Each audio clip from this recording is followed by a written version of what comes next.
안녕하십니까 여러분. 소개를 받은 강명도 전도사입니다. 반갑습니다 여러분.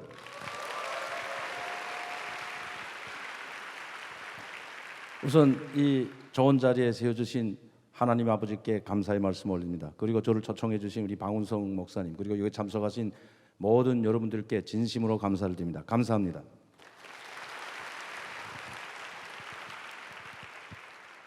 근데 왜 이렇게 떨리는지 모르겠어요. 왜 이렇게 떨리는? 제가 이 대학 강의를 하는 지가 지금 한 2001년도부터니까 그 중에 한 2, 3년 쉬었다가 다시 시작했기 때문에 상당히 오래됐죠. 이제 10년 남아 됐습니다. 그런데 이렇게 떨려보긴 처음이에요. 제가 전번에 한 7,000명 모인 우리 강대상에 올라와서 그 월요 기도회 때 북한 통일을 위한, 북한 동포들을 위한 월요 기도회 때 제가 약 한 30분 동안 여기서 특강을 한 적도 있었는데, 그런데도 그때는 떨리지 않았습니다. 그런데 오늘 우리 젊은 청년 학생들 여기 서니까 되게 떨리네요. 이거 어떻게 시작해야 될지 모르겠어요. 여러분들이 힘을 좀 줘야 될 것 같아요. 화이팅! 근데 제목이 뭐예요 여러분? 레이서. 무슨 말이에요 레이서? 저 용어 잘 모르거든요. 제가 불어를 전공했습니다. 북한에 있을 땐 불어를 약 10년 전공했는데 용어는 잘 몰라요. 그러나 레이서, 이건 다 쉬운 말이니까 달리자, 경주자, 달리는 사람, 여러 뜻이 있겠지만 왜 이 하나님께서 이 제목을 주셨을까? 레이서. 저 상당히 감동을 받았습니다. 감동을 받았어요. 레이서라는 말 할 때. 왜냐하면 누구든지, 여러분들도 그렇고 저도 그렇고 무엇인가 목표를 위해서 달려가는 사람들이에요. 그렇죠? 북한도 마찬가지입니다 여러분. 자기네도 마찬가지로 북한은 사회주의 공산주의를 위해서 마지막 정점, 승리, 최종 북한이 달려가던 최종 목표는 사회주의 완전 승리를 달성한 다음에 공산주의 사회로 들어가는 겁니다. 공산주의 사회가 되면 자기의 최종 목표를 다 완성했다고 해요. 그래서 그 공산주의 이념 그 자체가 공산주의라는 사회로 달려가는 것이 그들의 목표였는데, 지금 북한 공산주의 사회는 어떤 사회냐? 간단히 말씀드리면 삼성 아시죠? 삼성을 제가 가보고, 삼성이라는 기업에 제가 95년도 한국에 와가지고 94년도 와가지고 삼성 기업도 가보고 이제 대기업들 몇 곳을 가봤는데, 그때 당시도 삼성은 김일성이 교수, 제가 그때 너무 감동을 받아가지고 이 95년도 책을 쓴 건데 여기 제가 그렇게 이야기를 했거든요. 삼성은 이미 공산주의 사회에 들어간 회사다. 삼성이라는 그 기업 자체가 김일성의 교실을 제일 먼저 실천했구나. 제가 이런 이야기를 했거든요. 이게 무슨 말이냐면 공산주의 사회가 들어가게 되면 삼성전자와 같은 그런 공장, 로버트가 일하고 노동자들은 넥타이를 매고 원격 조정 장치에서 일하는 게, 이게 북한이 말했던 공산주의 사회입니다. 우리나라가 공산주의 사회가 되면, 북한 김일성의 교식에 그런 게 있어요. 우리나라가 공산주의 사회에 들어가서게 되면 사회주의 완전 승리를 이룩하고 공산주의 사회에 들어서게 되면 어떤 모습이 될까를 그렇게 보여준 겁니다. 로버트가 일하고 노동자들은 넥타이 매고, 셀러리맨이라고 하죠. 넥타이 부대, 넥타이를 매고 정장을 입고, 그리고 위생복을 걸치고 원격 조정으로 해서 모든 노동자 다 그렇게 되는 사회, 그게 공산주의 사회입니다 여러분. 쉽게 일하고 자기 일한 것보다 더 많이 벌고. 왜? 로버트가 일 시키는 사회가 돼버리면 노동자들이 일 안 하잖아요. 그렇죠 여러분. 그래서 삼성전자가 보고 깜짝 놀랐거든요. 그때 당시 벌써 20년 전 일이었지만, 이 한국이라는 이 자본주의 사회에서 쏙고 병든, 북한에서 배울 땐 그렇게 배워주니까 여러분 욕하지 마십시오. 이 우리나라가 쏙고 병들었다는 게 아니고 북한에서 학생들한테 그렇게 교육을 시킵니다 여러분. 쏙고 병든 자본주의 사회라고 했는데, 양육강석이 판을 치는 그런 사회라고 우리가 항상 배워왔는데, 삼성전자에 가보고 일반 노동자들 하네요 여러분. 이런 모습을 보고 여기야말로 공산주의 사회 이미 들어섰구나. 20년 전에. 그러면 북한은 지금 봐요. 북한은 공산주의 사회 목표를 걸었지만 사회주의 완전 승리도 못해가지고 사회주의도 완전히 끝내지 못했어요. 사회주의도 승리하지 못했습니다 여러분. 사회주의 문턱도 넘어서지 문턱은 들어섰지만 그걸 종결하고 공산주의 사회는 가는 건 둘째치고, 이미 북한 사회가 어떻게 됐습니까? 북한뿐만 아니고 여러분 다 봐요. 사회주의와 공산주의를 목표로 해가지고 나아가던 그런 나라들이 지금 남아 있습니까 여러분? 동구권 사회주의 나라들 아세요 여러분? 여기 아마 젊은 분들이 많기 때문에, 우리 청년 학생들이 상당히 대다수를 이루고 있기 때문에 89년도 태어난 분이 별로 없을 것 같아요. 이미 여러분들이 태어나기 전에 이 지구상에 공산주의라는 목표를 걸어놓고 공산주의 이념에 따라서 그 사회주의로 공산주의로 가던 나라들이 약 한 50개 나라가 있었습니다. 50개 나라. 그 나라들이 지금 한 나라도 남질 않았어요. 다 어떻게 됐냐? 사회주의도 완전히 끝내지 못하고 사회주의로 가던 중에 다 중도 포기했습니다. 그게 대표적인 나라가 어디입니까, 여러분? 어디 대표적인 나라? 공산주의를 가면서 사회주의를 표방했던 대표적인 나라가 바로 소련입니다. 소련. 그 소련이라는 게 약자가 소비에트 사회주의 연맹공화국이라고 했는데 그 약자거든요. 여기 15개 가맹공화국이 있고 소련에 의해서 해방됐던 나라, 히틀러 그 2차 대전 때 해방됐던 나라들이 체코, 루마니아, 폴란드, 헝가리 이거 다 소련이 점령했던 나라입니다. 이게 그 독일까지 가면서 이 나라들이 히틀러가 왔던 길을 그대로 가면서 다 점령했잖아요. 소련이라는 나라가. 붉은 군대였죠 그때. 이 붉은 군대가 점령하면서 베를린까지 갈 때 점령했던 동구권, 이 동구권 사회주의는 모스크바가 동북 쪽에 있잖아요. 그러니까 동구권 사회주의 나라들이 동구권 구라파, 동구권에 있던 그 자본주의 나라들이 다 사회주의 나라가 된 겁니다. 소련이 진격 안 했으면 사회주의 나라가 될 수가 없어요. 헝가리가 여러분 2차 대전 전에 사회주의 국가였습니까, 여러분? 사회주의 아니었어요, 여러분. 공산주의 국가가 아니었다고. 그때 자본주의 국가. 폴란드 아주 귀족 국가였잖아요. 귀족국가. 우리 북한 말은 볼스카라고 하는데 그 폴란드 자체도 귀족 국가였는데 이 나라가 45년도 2차 대전 히틀러가 멸망하면서 소련 군대가 진격해가지고 소련이 다 공산 사회를 다 만든 거거든요. 이자도 말했지만 루마니아, 볼가리아, 동부독일, 그 다음에 체코, 유고슬라비아. 지금은 소련이라는 자체가 해산돼가지고 15개 추종국가가 있던, 15개 국가가 연합되어 있던 국가가 하나 다 나갔잖아요. 다 독립했습니다. 분리. 그 독립한 나라가 카자흐스탄, 아르제바이잔, 우즈베키스탄 이런 스탄이라고 붙은 나라들. 이런 나라들이 우크라이나를 비롯해서 다 떨어져 나갔죠. 왜? 사회주의가 종말을 고했다는 거예요. 지구상에 사회주의 나라가 생긴 것이 소련 때문에 생긴 겁니다, 여러분. 사회주의 나라 그 전에 소련이 생긴 1917년에 이 러시아가 사회주의 혁명을 일으켰는데 그 전엔 사회주의 나라가 하나도 없었어요. 제가 왜 말씀을 드렸냐면 이런 많은 강력했던 사회주의 국가도 여러분 그 나라들은 이미 80년대 초에 다 3,000불, 4,000불 다 달성했어요. 우리나라 80년대 초에 얼마인 줄 알아요? 그 GNP가 얼마인 줄 압니까? 여러분 달러로 계산했을 때 모르죠. 1,500불도 되기 전일 때 이미 그 나라들은 3,000불, 4,000불 갔던 나라입니다. 동독이 무너질 때 89년대 5,000불에 갔던 나라입니다. 5,000불 GNP가. 독일이 2만 불이었고요. 서독이 2만 불이고 동부독이 5,000불. 5,000불 때는 상당히 괜찮게 살았던 거죠. 다. 그런데 그 나라들이 다 사회주의로 가던 마지막 정말 경주했던 공산주의를 목표로 해서 달려가던 그 깃발을 다 내려버리고 자유민주주의 체제, 시장 경제로 다 돌아선 겁니다. 이미 실패했다고 생각했기 때문에. 그런데 유독 북한만은 아직도 그 공산주의라는 목표를 내서 혼자서 몸부림치며 가고 있어요. 그러니까 이 항해를 배에 비교한다면 3대째 그 배를 몰고 가고 있어요, 여러분. 지금 그 어디로? 공산주의라는 것 다다를 수 없는 섬을 향해서 지금 배가 가고 있는데 거기 지금 배가 기름도 다 떨어지고 먹을 것도 떨어지고 배 타서 홀로 그 북한 사람들을 태우고 지금 가는데 김일성이가 운전하던 배를 죽었어요. 자기 대에는 사회주의 완전 승리도 못 가보고 공산주의 문턱에도 못 들어서고 김일성은 뭘 한탄하면서 죽은 줄 아십니까, 여러분? 우리 인민들의 소박한 소원을, 그 김일성이 죽기 전에 한 이야기입니다. 소박한 소원을 내가 아직까지도 해결해 주지 못하고 있구나. 그 소박한 소원이 뭐냐? 이 밥에 고깃국 먹는 겁니다, 여러분. 여러분 지금 여러분들 이 밥에 쌀밥에 돼지고기국 끓여주면 먹겠어요, 여러분? 여기 그거 끓여주면 아마 부모들이 그거 끓여주면 고맙다고 하는 사람 하나도 없을 것 같아, 내가 봐요. 살찐다고. 지금은 반대로 어떻게 하면 살을 뺄까 이거 걱정하잖아요, 이거 지금. 살 빼고 싶은 사람, 북한 말은 살을 깐다고 하거든요. 살 까기. 살을 깐다고 하는데 살 까고 싶은 사람은 저한테 전화만 해요. 제가 한 달 내에 빼주고 자기가 빼고 싶다. 나 한 20kg 살을 빼고 싶다. 살을 까고 싶다. 그러면 한 달 내에 내가 그냥 살 20kg. 제가 여기서 뻥치겠습니까? 마이크 잡고 제가 공인하네요, 이제는. TV에 나가서 내가 이야기했어요. 제가 우리 경민대학에서 중학교 학생들, 여자 중학교 학생들 앞에서 그 강연하니까 진짜 그 부모가 저한테 전화까지 왔어요. 그래서 진짠가? 그러니까 지금 자녀가 지금 학생입니다. 곧 중학교 3학년인데 저희 경민 여자 중학교라고 있는데 3학년인데 그 학생들 이제 강의했거든요. 그러니까 집에 가서 말한 것 같아.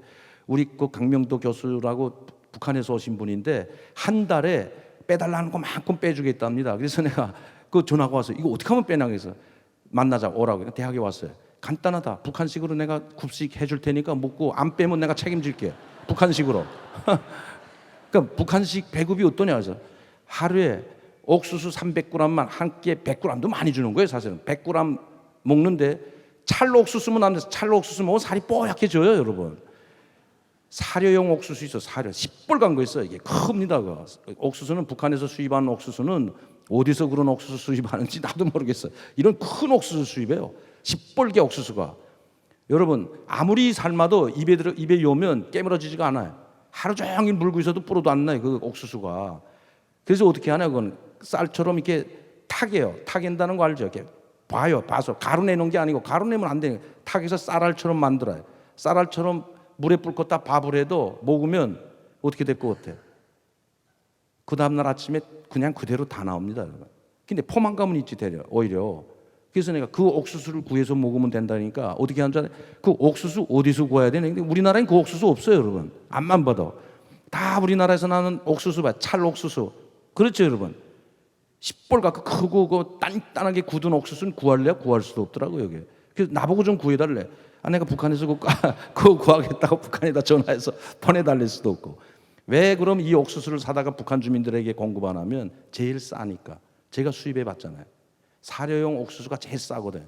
지금도 사료용 옥수수는 지금 좀 올랐지만 제가 어릴 때 94년도 사료용 옥수수 톤당 90불이었습니다. 90불. 지금은 좀 올라가지고 150불인가 200불 하는데 그때 90불에서 90불. 싸니까. 찰옥수수. 아니 찰옥수수 하나에 1,500원 하잖아. 1불도 넘잖아요. 그래 안 그래요? 근데 이게 1톤. 여러분 1톤이면 옥수수 한 2,500개에서 3,000개, 한 2,000개 정도가 되면 2,000개에 90불이면 한국 돈으로 빨리 계산해봐요. 90 한 8만 원대. 2,500개를 살 수가 있잖아. 그러니까 사료용 사다가 북한 주민들한테 뭐 먹던 말던 그냥 다 그대로 배설이 되던 그거 사다 줄 수밖에 없는 게 그게 사설이. 그렇게 먹고 나니까 여러분 영양실조 안 걸리겠냐고. 그래서 내가 아니 지금도 그 옥수수만 하루에 100g, 300g 드실 분 있으면 저한테 손 들어봐. 내가 어떻게 해서 구해서 다이어트 해드릴게. 한 달이면 한 달, 한 20일이면 그저 한 10kg, 10kg 쫙 빠져버립니다, 여러분. 그 다음에 일은 또 얼마나 세게 있을게. 학생들은 또 여러분들은 정말 이 대한민국에서 태어난 걸 정말 고맙게 생각해야 돼요, 여러분. 왜 고맙게 생각해야 되냐면 북한 학생들은 학생이 아닙니다. 노동자입니다. 반노동자. 반노동자가 뭐 완전 노동자가 해도 과언이 아니에요, 여러분. 평양시에 있는 학교 몇 학교만 빼놓고 제가 다녔던 평양 외국어 학원이라든가 이런 제1고등중학교 이 학생들만 내놓고 나머지 중학교 1학년부터 대학 졸업한 대학생들까지 뭐 직장 나가도 마찬가지예요. 학생들이 어디 가서 일하는 줄 알아요? 모내기철에는 봄 농사철에는 농사하러 다 나갑니다. 다 농촌지원동원. 중학교 1학년 때부터 농촌 지역에 있는 학생들만 시키는 게 아니고 도시 지역에 있는 학생들까지 몽땅 그 주변의 농장에 다 나가서 일해야 돼. 몇 달 동안, 2달 동안. 공부 안 시키죠, 여러분. 공부는 어떻게 하냐? 그럼 2달 못한 거 진도는 나가야 되니까 밤 10시까지 공부시키고. 방학이 어디 있어, 방학이. 그 다음에 김매기, 자, 봄에 씨뿌리로 나가서 한 달 내지 2달이라고. 그 다음에 또 이거 김매기 할 땐 김매기 하러 또 동원시키고. 학교 오전에 공부하고 오후에 또 다 농촌 나가서 일시키고.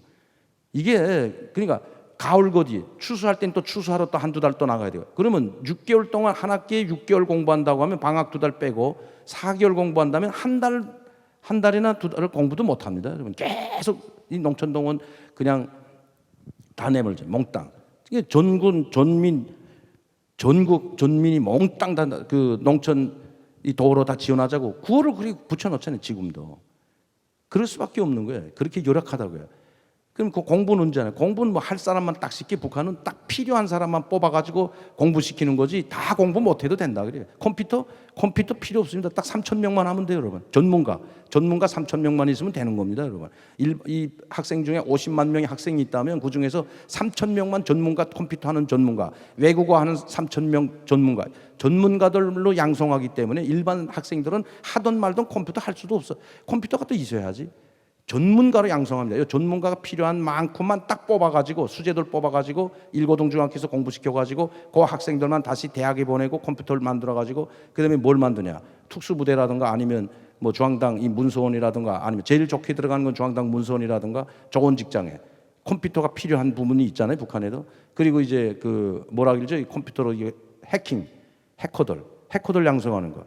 지금 보이지 않는 전쟁이라고 하거든요. 이걸 보이지 않는 전쟁, 정보전전. 그러니까 북한에서는 전자전이라고 합니다. 전자전이라고 해가지고 이 해커들을 양성해 가지고 우리 한국을 공격하다는 거 여러분들 이번에 아시겠지만 또 뭐죠? 그 이번에 그 영화 김정은이 모방했던 영화 그 제목이 뭔지 잘 모르겠어요 제가.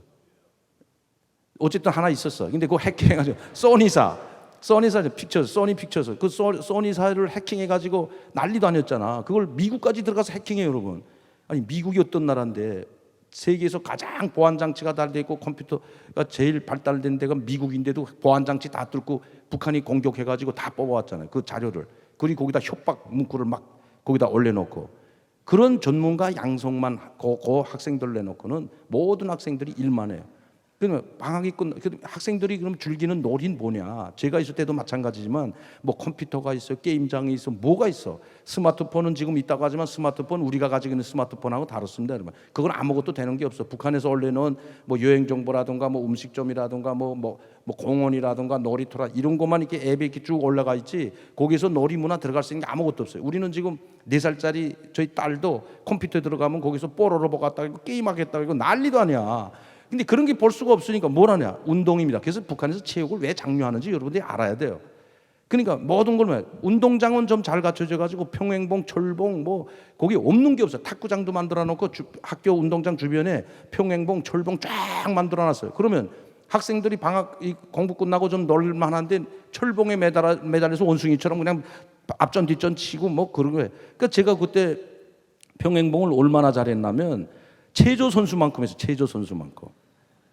이제 제가 뭐 옷은 벗어 보일 수 없지만 근육이 지금 제가 25년 한국에 온 지 20년 넘어 됐는데 운동을 안 하는 지 40년 됐는데 아직도 근육이 딱 운동한 거고 되죠. 제가 처음에 왔을 땐 사람들이 무슨 특수부대 영혼인 줄 알았어. 우리 국정원 사람들이 다. 왜? 하도 근육 체질이니까. 이게 누가 이렇게 만들어놨냐? 북한 체제가. 뭐 놀 데 없으니까 아까도 말했지만 철봉 매달리면 체조 선수처럼 철봉을 했고 평행봉에 올라서면 체조 선수처럼 평행봉을 했다고요. 근데 우리 학교에 가보면 평행봉 하나 변변이 없더라고요. 이게 운동 기구들이 하나도 없어. 누가 그거 합니까? 가면 학원에 갈래? 아니면 뭐 게임 할래? 컴퓨터 뭐라 그래? 오락실에 갈래? 뭐 융기 여기 운동 안 해도 할 때가 상당히 많잖아요, 여러분들이. 그냥 항상 내가 이게 문제가 심각해요, 내가 보니까. 우리 아들도 지금 4살짜리도 핸드폰 사달라는 판인데 4살짜리 핸드폰 가지고 싸워요, 제 오빠하고. 오빠는 지금 12살인데 막내 4살짜리가 내가 집에 퇴근하면 가만히 있다가 나만 들어가면 날라서 왕이지. 내가 들어가요, 그 4살짜리는 왕이 돼버려. 날 믿고 제 오빠도 그거 다 빼앗아. 야, 당장 주라 하면 할 수 없이 줘요. 그러면 거기서 뽀로라 자기가 찾아서 4살짜리가 찾아가지고 봐요, 여러분. 이거 제가 봐서는 지금 핸드폰 때문에 문제가 심각할 것 같아요. 공부도 안 하고 거기 가서 선생님이 강의하는데 학원에 가서는 다 배워가지고 이거 한다 그러잖아요. 제가 북한에서 북한을 제가 비판하고 다 하지만 북한에도 좋은 거 하나, 스마트폰 없는 게 제일 좋은 것 같아요. 그거 없으니까 물론 노예 노동을 강요당하지만 그래도 평행봉에 청울봉에 매달려가지고 그래서 체육을 장려하잖아요. 김정은이가 다른 거 할 게 없어요. 지금 김정은이가 옛날부터 김일성, 김정일도 마찬가지지만 김정은이도 모든 걸 체육회로 뭐 체육을 위해서 굉장히 장려합니다. 체육에서 1등하면 국제 경기에서 1등하고 들어오면 벤주 주고 승용차 벤주 아시죠? 벤주 220 벤주 승용차 주고 집 45평짜리 집 하나 주고 1등 해야 돼. 국제 경기에서 1등. 영웅칭호 주고 돈도 한 뭐 5천 불, 요새는 달러를 또 선물로 준다는데 달러를 5천 불 주고 집도 주고 달러도 주고 여러분 승용차까지 줘봐요, 여러분. 그게 1등. 근데 1등 몇 명해, 북한이? 겨우 한두 명 하거든. 이게 그렇게 해주면 북한이 뭐 벤주 주고 집 주니까 야, 저 나라 되게 좋다. 2,300만 명 중에 2명. 희석화, 선전효과죠. 그리고 그걸 TV로 굉장히 내버립니다. TV 자주 나오잖아요, 여러분. 우리가 그 채널 A나 TV조선이나 이런 데 가가지고 방송할 때 항상 중앙 TV에서 한 걸 이렇게 틀어놓고 그걸 이제 설명하곤 하는데 그거 보면 야, 북한이 굉장하구나. 그냥 체육에서 1등만 하면 벤주도 주고 집도 1명, 2명. 국제 경기 나가서 올림픽 가서 1등하는 종목이 몇 개 되겠어요, 북한이? 겨우 그냥 개순이라는 여자 94년도인가 미국 올림픽 가서 96년인가요? 올림픽 가서 1등 했거든. 겨우 한 명. 그 이후에는 1등이 안 나와요, 요새. 그러니까 그렇게 표변적으로 만들어놨고 그 모든 체육인들한테 다 해주는 것처럼 그렇게 띄워주고 군목걸이 걸어주고 막 그냥 꽃다발 걸어주고 비행장에서부터 환송하고 TV로 막 보여주면서 온 나라가 체육 강국이 돼가지고 우리 북한 조선을 빛내자. 아니 먹는 것도 좀 제대로 해주면서 체육을 좀 시키고 하면 얼마나 좋아요, 여러분. 먹는 것도 없고 하는데도 체육 강국을 가자. 여러분, 제가 보면 오히려 그 잘 사는 사람들, 이런 좀 부유한 국가들은, 물론 거기서 부유한 국가들이 체육하는 체육인들한테 대접 잘해주고 투자를 많이 하잖아요. 그래 안 그래요, 여러분? 그래서 우리나라도 지금 많이 하지만 또 북한 같은 나라에서는 사람들의 이목을 다른 데로 집중시키려고 그래요. 다른 데 체육이면 체육적으로 집중시켜 버리면 딴 생각을 못 하잖아요. 그래 안 그래요? 딴 생각 못 하게 하는 겁니다, 여러분. 딴 생각 못 하게 하려면 스마트폰 마음대로 보게 하고 막 해야 되면, 그러면 그거 보고 인터넷 되고 하면 딴 생각 더 하는 거죠. 그렇기 때문에 나는 우리 청년 학생들, 참 여러분들은 정말 북한에서 한 달만 살아보라면 다 자살할 거야, 아마. 근데 그 북한 사람들은 왜 자살 안 하냐? 그만. 자살률 최근에만 조금 있지, 옛날에는 자살률이 0%였어요. 0%. 자살이 안 해요. 알아야 자살도 하는 거예요, 여러분. 모르니까 자기네 생활이 어느 정도인지 몰라. 요새 최근에 그 한류 드라마도 들어가고 압록강, 두만강 이쪽으로 이제 드라마가 너무 많이 들어가다 보니까 조금 눈뜨기 시작했는데 아직도 북한 사람들이 잘 몰라요. 진짜 잘 몰라. 그래서 힘들어서 자살하는 사람도 있지만 자살률이 얼마 전까지만 해도 북한에서는 그렇게 없어. 우리나라가 지금 자살률, 그것도 청년들의 자살률이 1위라고 하는데 세계 1위래, 1위. 그런데도 불구하고 북한에는 왜 그럼 자살 없으니까, 모르니까, 세계가 어떻게 사는지 모르니까 자살을 안 하는 거야. 내가 이렇게 살고 이게 정말 너희처럼 사는 거고, 이건 이 자유는 티끌만큼도 없고, 말할 자유도 없고, 먹을 자유도 없고, 볼 자유도 없으면 다 된 거 아니에요, 여러분. 그리고 여행의 자유, 천만의 말.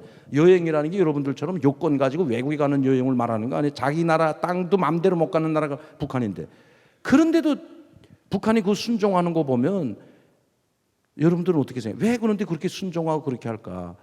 몰라서 그럽니다, 여러분. 그래서 그 사람들을 깨우쳐줘야 돼요. 아까도 제가 말씀드렸지만 이미 북한은 김일성, 김정일 가지고 텅텅 빈 창고가, 배 안에 먹을 거 냉장고가 다 비어서 배에 있는 먹을 게 없어. 간신히 있어요. 자기네 고위층들만. 내가 설국열차 보니까, 여러분 설국열차 보셨죠? 그 송강호인가요? 그분이 주인공하는 설국열차 보니까 딱 북한이 그거 비슷하대. 그 고위층, 그 부자들이 있는 칸 있잖아. 부자들이 있는 칸. 북한의 배로 비유한다면 부자네 있는 칸만 지금 냉동고에 먹을 거 조금 남아 있고, 나머지 일반 소민들이 사는 데는 지금 몰라. 그러니까 설국열차가 그랬잖아요. 그래서 막 서로 싸움이 벌어지잖아요. 그 안에서 지금 먹을 거 하나, 물 하나 놓고도, 공기 하나 놓고도, 그런데 지금 북한이, 자, 김일성이 때부터 이 밥에 고깃국 먹여줘 갔다는 거 못했어. 그래서 내가 이 소박한 손 못 해줘 갔다 그 밭을 죽어버리니까 누가 이 저탈을 잡아? 김정일이가 잡았거든.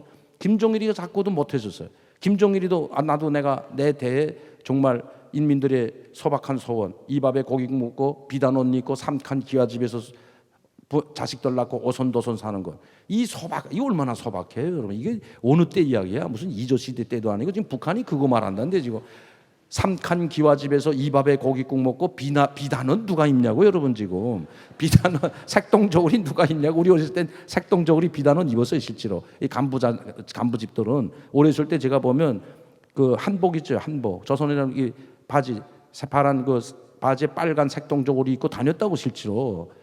지금 그렇게 입혀놓으면 아주 웃을 거야, 아마. 근데 그런 소박하다는 게 바로 그거네.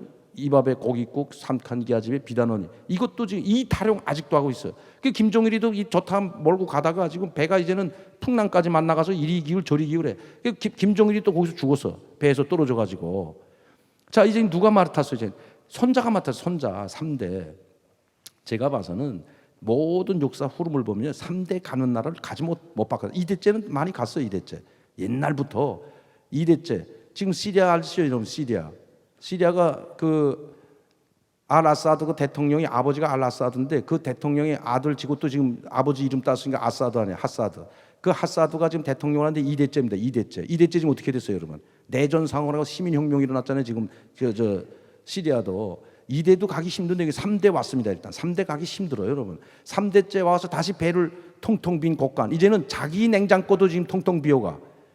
그리고 그 상황에서 배를 잡고 보니까 뭔가 인민들한테 뭘 보여줘야 되잖아. 내가 이 배를 안전한 곳까지 끝까지 몰고 가겠다고 하니까 어떻게 말을, 지금 속았다는 거 알잖아요. 이제는 속았다는 것보다 이제는 김일성이도 못했는데, 김정일이도 못했는데, 과연 이 젊은 사람이 이거 해낼까? 이 배를 안전한 저 낙원처럼 만들어만. 북한에서 아까 내 솜을 향해서 간다는데, 공산주의라는 솜, 정말 북한이 말하는 천국이죠. 지상적. 아주 야자수고지고 먹을 거 많고 그냥 이 너버투가 일하고 이 배로 고개까지만 가기만 그 섬에까지만 가면 먹을 것도 있고 다 있다고 계속 선전하고 있잖아. 이제는 내가 이 배를 몰고 끝까지 가겠다. 이번에 그 김정은이가 올랐는데 3번 동안 신년사 했는데 3번 다가 뭔지 우리 인민이 다시는 배를 골지 않게 하겠다. 그러면 저희 아버지는 배를 골게 했다는 거 아니에요? 그래 안 그래요?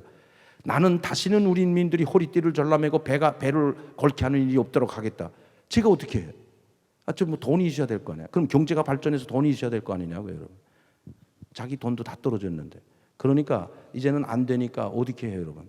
안 되니까 북한 고위층들 한 대만 먹고 살고 해주고 자기를 따라오는 사람들만 말 타고, 내가 이제 사진 몇 장을 여러분들에게 보여주려고 하지만 그 고위층 내부에서만 먹고 갈 수 있고 자기를 따르게 하면서 핵무기를 가지고 이제는 그 체제를 지키려고 하고, 그 고위층들 중에서도 자기 말을 듣지 않는 사람은 무조건 죽여버립니다. 이제는 그 자기 고모부도 죽인 거 아니에요, 여러분. 이렇게 해서는 안 된다. 고모부가 그랬거든. 지금 이거 내가 지금 전시성 행사 너무 많이 건설하고 있는데 스키장이 무슨 필요가 있냐? 스키장에서 돈이 나와. 지금 당장 북한에 우리나라가 지금 스키장이 언제부터 생기기 시작했습니까, 여러분? 우리나라가 그래도 2만 불 대서 스키장 만들어 거 아세요, 여러분? 내가 제일 먼저 왔을 때 제가 무주 리조트라는 데 가면 사진에도 있지만 무주 리조트에 가가지고 스키 탄 모습, 제가 이게 95년도 12월 달 무주 리조트가 개장했을 때, 여러분 처음으로 개장했다고. 그 무주 리조트에 갔는데 그때 스키장이 아주 요란하게 그때 막 스키 바람이 상당히 불어서 한국에서 영평 리조트, 송우 리조트 막 그때 그 이후에 다 생겼지만, 이거는 뭐냐, 인민들이 생활이 많이 올라가지고 갈 수 있는 장비를 구입할 수 있는 어느 정도의 손에 중산층이 많이 생겨야만이 스키장이 운영돼 안 돼요, 여러분. 생각해봐요. 갈 사람이 없으면 되냐고. 북한에서 지금 옥수수도 배불리 뭐 없어서 못 먹는데, 옥수수도 없어서 배불리 못 먹고 배를 못 채우는데 스키장 가서 누가 타냐고 스키를. 장비는 어디서 오냐? 장비. 여러분 그때 당시 95년도 제가 12월 달에 스키장 갈 때 이 장비가 얼마인 줄 압니까? 여러분 스키복하고 스키하고 장갑 이 부스까지 이거 다 스키까지 합해가지고 약 한 80만 원 돼서 그때 당시에. 그러면 95년도 와서 당신 80만 원 어디서 났냐? 내가 한 달 봉급이 그때 한 150만 원밖에 안 됐는데 80만 원 주고 장비 사고 뭐 어떻게 해서 150만 원짜리가. 지인이 자기가 스키장 가는데 내 지인 되시는 분이 다 장비를 구입해가지고 내가 외롭다고 12월 달이니까 가족 생각나겠다고 같이 가자고 그 장비 다 구입해줘. 그래서 따라갔던 거예요. 거기 콘도도 있는 분이. 가니까 그냥 스키장에 젊은 청년들이 그냥 바글바글해. 막 드레솔자리도 그때 그렇게 사람 많더라고요. 그런데 북한 봐요. 장비는 고사고 지금 아까도 말씀드린 강내밥도 배불리 못 먹고 있는 판에 여러분 그 스키 장비를 어디 가서 사냐? 파는 데가 있어야 사지. 그럼 렌트해줘. 우리도 렌트하죠. 거기 가면 스키장. 거기다 쭉 비치해놨는데 아니 스키장까지 어쨌든 강내밥 먹고 갔다 합시다, 여러분. 그러면 스키장 가서 렌트할 돈이 있어야 렌트할 거 아니야, 여러분. 부유층들도 안 가요. 부유층들도. 아니 부유층도 평양에 있는 부유층이 좀 있지 뭐 거기 스키장 그 큰 스키장에 누가 가냐고. 그 어떻게 가냐고. 여러분 그 평양에서부터 거기까지 가려면 고속도로로 되어 있는데 240km입니다, 여러분. 240km 뭐 걸어서 갈 거야? 스키 메고 장비 배낭에다 메고 걸어가겠냐? 버스가 있어, 기차가 있어. 기차는 평양에서 원산까지 가는 기차가 있어요, 여러분. 근데 며칠 가는 줄 알아요? 전기가 오면 가고 전기가 또 떨어지면 또 소요 기차가. 전기 올 때까지 며칠씩 기다려야 돼. 최고년분 말하면 평양에서 원산까지 가려면 일주일 걸린대. 어제 일주일. 그러니까 안 가죠, 차라리. 일주일 걸리는. 가다가 휴가 기간 다 끝날 것 같아, 제가 봤어. 기차 안에서. 그럼 가겠냐고 생각을 해봐요. 그럼 원산 지역에 있는 이제 좀 잘 사는 사람들 얼마 없습니다. 원산은 그 지역은 한 인구도 10만 명이 안 되고 시내 중심에서 사는 사람들은 이 시내 중심에서 사는 사람들이 거기 가려면 거기서 한 시내 중심에서 그 스키장까지 마식령까지 올라가려면 전 마식령 가봤지만 거기서 가려면 상당히 오래 한 5km나 6km 가야 돼요. 그러면 그거 걸어가냐고. 그걸. 북한에 승용차가 어디 있냐고. 승용차가 자가용이 어디 있냐고, 여러분. 이 스키장이라든가 물놀이장이나 이 유흥장을 만들 때는 이런 놀이기구 이걸 만들 때는 가는 운반 수단이 생겨나야만이 거기다 만들 거 아니냐. 그래 안 그래, 여러분? 그때 당시 94년도 95년도 내가 갈 땐 자가용이 그만 다 있었어, 한 집에. 물론 자가용이 좋은 저도 소나타 아직도 기억하지만 2 소나타 1 그다음 그때가 처음 2가 나올 때거든. 95년도 2 소나타 2 그 좀 좋은 차였어요. 소나타 2는 그 정도 되니까 사람들이 그걸 많이 가지. 어떻게 가냐고. 여러분 기차 타고 가려면 무주에 가겠어요? 스키 타러? 기차 타고. 그다음에 고속버스가 있어가지고 고속버스가 단체로 가잖아요. 거기까지 딱 앞에. 네.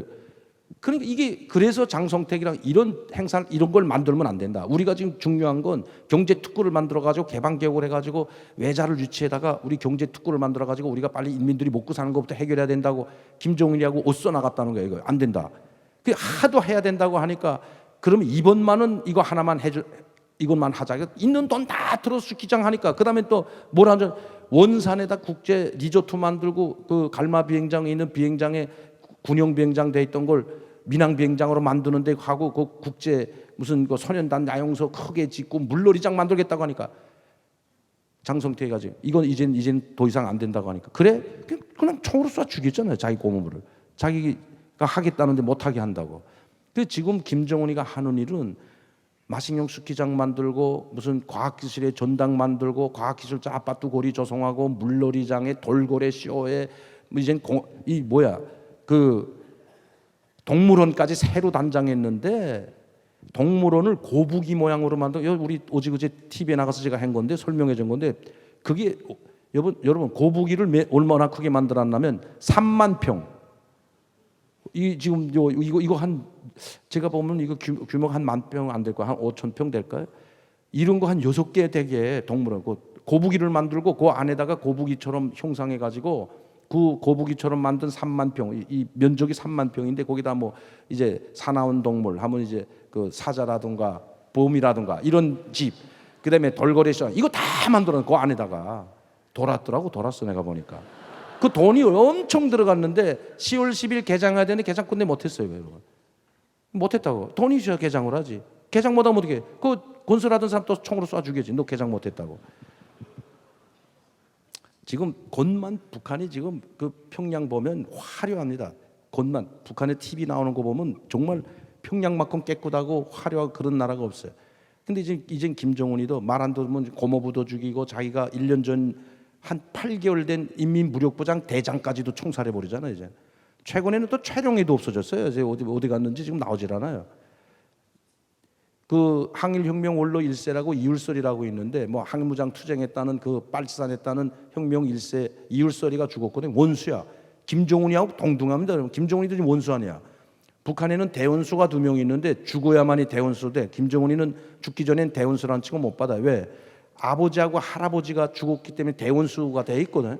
그러면 대원수 반열에는 못 올라가요. 아버지하고 할아버지니까. 그러니까 자기가 지금 원수칭호를 달고 있는데 북한에 유일하게 김정은이 아니고 똑같은 군사칭호를 받은 원수가 한 명 있었는데 이게 이율설입니다. 빨치산 김일성하고 친구죠. 이 사람이 원수였는데 죽었어.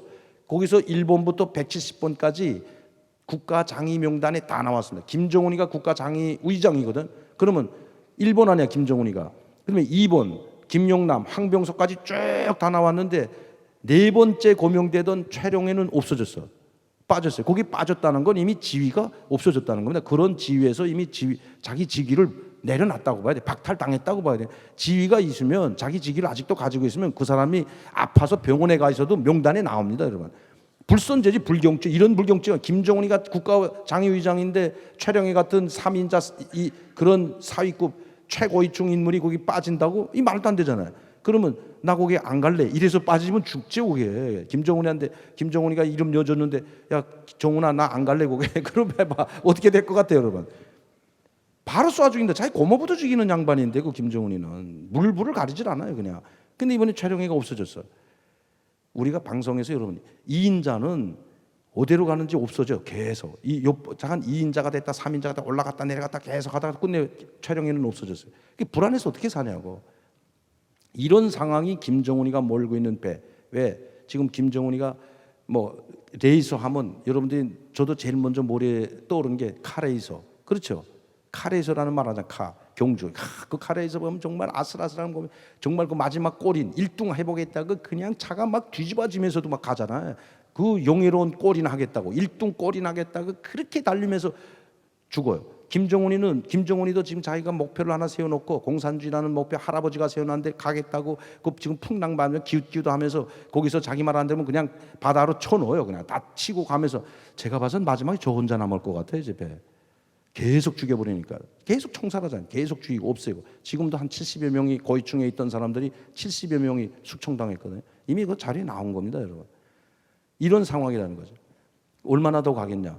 저는 얼마 못 갑니다. 그러나 여기에 참석하신 분들, 여기에 참석하신 김정은은 그렇게 호상에 있는 목표물, 호상이 공산주의라는 걸 가다가 모든 거 이건 이미 우리가 호상이었구나. 정말 북한에서 말하는 지상 낙원이라고 말합니다. 지상 낙원이라고 북한의 이 단어에 나옵니다, 여러분. 북한은 살기 좋은 지상 낙원이다. 그 지상 낙원을 향해서 지금 가다가 다른 나라들은 공산주의 이게 호상이었다는 걸 알고 다 바꿨죠. 아 이거 이 목표 이거 안 되겠구나. 방향을 틀자. 말하자면 목표를 바꾸자 해가지고 자유민주주의 시장 경제로 돌아섰죠. 그래야만이 공산주의로 같은 그런 사회, 누구나가 평등하게 잘 살고 잘 먹고 잘 살 수 있는 인민들이 자유를 주는 그 자유 세계를 갈 수가 있다. 해가지고 다 방향을 바꿨는데 김정은이 혼자만 너희 방향을 바꿔서 난 혼자라도 간다 해가지고 지금 그 호상을 향해서 가고 있는 거예요. 여러분 호상을 향해서 가게 되면 목표를 이 호구지 다 다를 수 없는 거 아니에요. 이 호상이라는 게 없어 이게. 근데 그걸 위해서 가다가 깨닫게 되면 언젠가는 북한 주민들도 그걸 지금 깨닫기 시작했다는 거예요. 그러면 북한도 방향을 틀어야죠.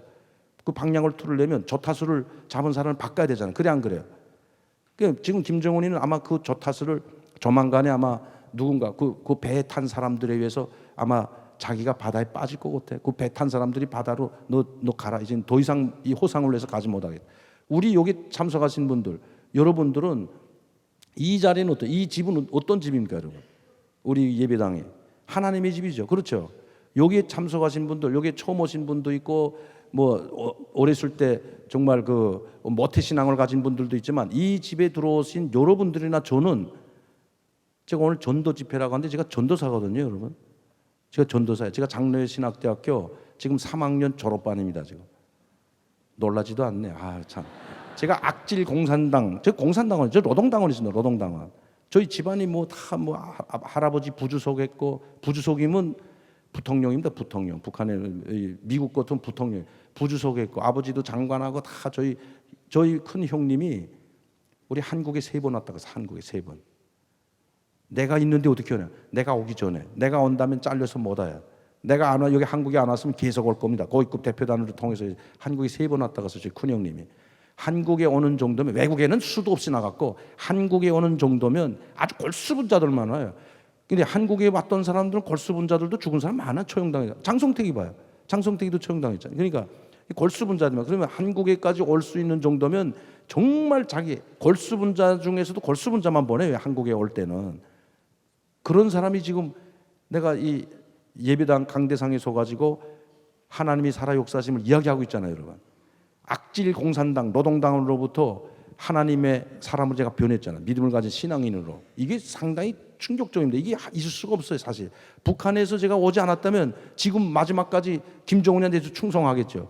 안 하면 죽이는데 어떡할게요, 여러분 것들 같으면. 충성 안 하면 죽이는데 제 고모부도 죽이는 사람이 나라고 안 죽이겠어요? 아무리 친척이라고. 무조건 죽여요. 충성 안 하면 저기서는 죽입니다. 살아남을 수가 없어요. 그러면 절대 복종하고 절대 충성해야 되겠죠. 그러니까 김영남 같은 89세 난 할아버지도 김정은이 32살 난 젊은 친구한테 90도절하고 박수치고 말할 땐 입도 가립니다. 이제 침 튈까 봐.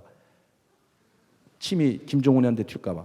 김일성, 김정일일 땐 이런 모습이 없었어요. 그냥 자유롭게 호탕하게 웃으면 같이 웃고 막 이랬는데 지금 김정은이 앞에 어제 그 TV에도 나왔어요. 북한 TV에 김정은이하고 회하는 모습이 나오는데 김정은이 이렇게 이야기하니까 황병소가 이렇게 하고 이야기하더라고요. 입을 가리우고. 왜 그렇게 하냐? 침 튈까 봐 그런데 입에서 입냄새 날까 봐 싫어한대요, 김정은이가. 그러면 죽여버리니까 입냄새 나면. 이런 날. 그래서 내가 여러분들, 저는 사실 장로의 신학대학교에 들어간 것도 이거 하나님의 역사가 아니면 전 못 들어갑니다, 여러분. 우리는 북한하고 우리하고 다른 게 하나가 있어요. 우리 운명의 주인은 누구예요, 여러분? 여러분의 운명 누가 주고 있어요, 여러분? 하나님이죠. 북한의 운명의 주인은 김일성이었어요. 내가 그래서 동영상 몇 개 준비했는데 김일성입니다, 김일성. 그리고 우리는 내 마음대로 안 돼. 모든 걸 하나님이 계획 속에서 여러분들은 아무리 여러분들이 무슨 훌륭한 목표를 세워놓았다고 해도 그 목표는 하나님이 승인하지 않고 넌 이 목표를 향해서 가라 하지 않으면 못 갑니다, 여러분. 제가 그걸 느꼈어요. 내가 아무리 신학대학 안 들어가고 발버둥 쳤는데도 결국은 신학대학에 들어가가지고 장로의 신학대학교. 자, 내가 이 세상에서 제일 힘든 학교 같아요. 이게. 우리 장로의 신학대학교. 와, 이렇게 빡센 대학교는 처음 봤어요. 내가 연세대학교 여러분 학부 나왔다 그러면 믿겠어? 북한에서 박사는 안 받았지만 제가 거기서 대학원, 대학교, 그것도 이 우리 국정원 그런 사람들 길러내는 양성하는 인민무력부 정치보위대학, 이름만 들어도 사람들 부들부들 떱니다. 이 정치보위대학 하면 말만 해도 얼마나 멋있어. 정치보위대학. 그렇죠. 거기 대좌 탁 달고 31살에 연구실장 교수로 갔던 사람이에요. 제가 거기 있었어요. 6년 동안 제가 있었거든요. 이 정치보위대학에. 그런데 제가 왜 말씀드리냐, 여러분 다 생각을 해봐요. 그랬던 사람이 지금 장로신학대학에 갔잖아요. 그러면 그 내 의지로 갈 수가 있냐고. 여기에 내 의지로 간 게 아닙니다, 여러분. 나는 그 바울하고 제가 비교할 수 없어요. 전 바울하고 저는 완전히 전 모래알 같은 사람이고, 이 믿음이 전 모래알 같아. 바울의 믿음이 이 바위돌과 같다면, 전 그렇게 믿음이 그렇게 크다면 전 모래알 같은 그거거든요. 그런데 바울하고 제가 항상 생각해요. 나도 바울한 데가 좀 비슷한 데가 있다. 내가 기독교를 믿는 사람들 잡아서 죽이고 초용하던 그 보위부 안에 보위부, 그 양성하는 대학에 있었잖아요. 너희 어떻게 사람을 죽이고, 어떻게 체포하고, 어떻게 처단하고, 정보를 어떻게 입수하고, 어떻게 수사하고, 어떻게 예심을 하고, 이걸 보여주는 학교가 바로 정치보위대학입니다, 여러분. 그러니까 기독교인들은 다 탄압했는데 왜 기독교를 탄압한 줄 아십니까, 여러분? 가장 종교 중에서도 기독교인들을 왜 가장 적대시하고 탄압하는 줄 알아요? 무조건 죽여버리는 줄 아십니까? 김일성이가 신이라고 하잖아요. 북한에서는 김일성이 신이에요, 북한에는. 그런데 우리는 기독교인 누굴 아버지로 불러요? 하나님 아버지라고 부르잖아요. 북한에서는 오보이 수령이 누구냐고. 여러분 봐요. 오보이라는 게 무슨 말인 줄 아십니까, 여러분? 아버지하고 어머니 합해난 게 오보이야. 간단히 말하면 북한에서 오보이는 부모야, 부모. 부모를 북한 말로 오보이라고 하거든. 부모 수령님 이렇게 부를 수는 없잖아요, 여러분. 그러니까 오보이 수령이라고 부르거든, 항상 김일성을 부를 때. 그런데 우리가 아버지 하나님 하는데, 그러면 김일성을 아버지라고 불러야 되는데, 아버지 원수님 고맙습니다. 유치원에 가면 이렇게 써놔 있어요. 그러면 아버지 김일성이라고 부르잖아요. 우리는 아버지 하나님이라고 부르잖아요. 다르잖아요. 우리가 모시는 아버지하고 북한 사람들이 모시는 아버지는 김일성인데, 그러면 이게 용납이 되냐고. 그래서 옛날부터 기독교인은 철저하게 탄압했습니다. 물론 점쟁이도 있고 뭐 무슨 토속 신앙, 뭐 칼춤 추는 거 보고 뭐라 그러나 잘 모르는데, 그런 신앙도 북한에서 몰래 하지만 그렇게 죽이진 않아요. 그런데 기독교인만은 무조건 죽입니다. 무조건 정치범 보내고 무조건 감옥에 보내. 왜? 내가 기독교인이라고 고백하는 순간에 김일성을 배반하는 거 되잖아요. 그래 안 그래요? 그래서 기독교인을 탄압하는 겁니다, 여러분. 그러니까 제가 탄압하는 데 있는데, 그 바울도 똑같았잖아요. 여러분, 바울이 그래 안 그래요? 바울이 바로 기독교인들을 탄압하던 굳은 위치에 있다가 다메섹 도상에서 예수님 만나고 확 변하고 눈까지 멀었다 확 변한 거 아닙니까, 여러분? 이게 내 운명은 내가 여기 와서 저기 악질 그 공산당원 노동당원이 김일성, 김정일, 조선노동당이 충성하고 아버지 오보이 수령이라고 했던 김일성을 배반하고 여기 와서 지금 하나님이 살아있다고 역사하는 이 내 모습을 보면서 내가 내 마음대로 안 되는구나. 여러분, 지금 제가 장로신학대학교 8년째 다니고 있어요. 8년째. 7년 만에 끝내야 돼요, 장로신학대학원. 제가 아까 말했죠. 정치보위대학에도 있었고 연세대학교 학부과정도 제가 어떻게 학생들을 가르치는지 한번 봤는데, 제가 뭐 연세대학교를 비하하거나 서울대학교를 비하하는 거 절대로 안 해요. 거기서 교수하기가 이렇게 교수들이 되게 쉽습니다, 여러분. 저도 지금 교수 생활하고 있지만 교수가 한국에서 연세대학이나 서울대 교수들은 되게 쉬워요. 제가 보니까 그냥 자기 할 말 하고 아이들이 공부하든 말든 자든 말든 아무 소리 안 하고 자기 강의 1시간 딱 하고 나가요, 그냥. 그리고 다음날 내일은 내가 유럽에 세미나에서 가니까 내일은 뭐 과제 하나 주고 이 책 한 페이지 읽으시면 학생들이 막 좋다고 오지 말라고 더 며칠 더 가 있으라고.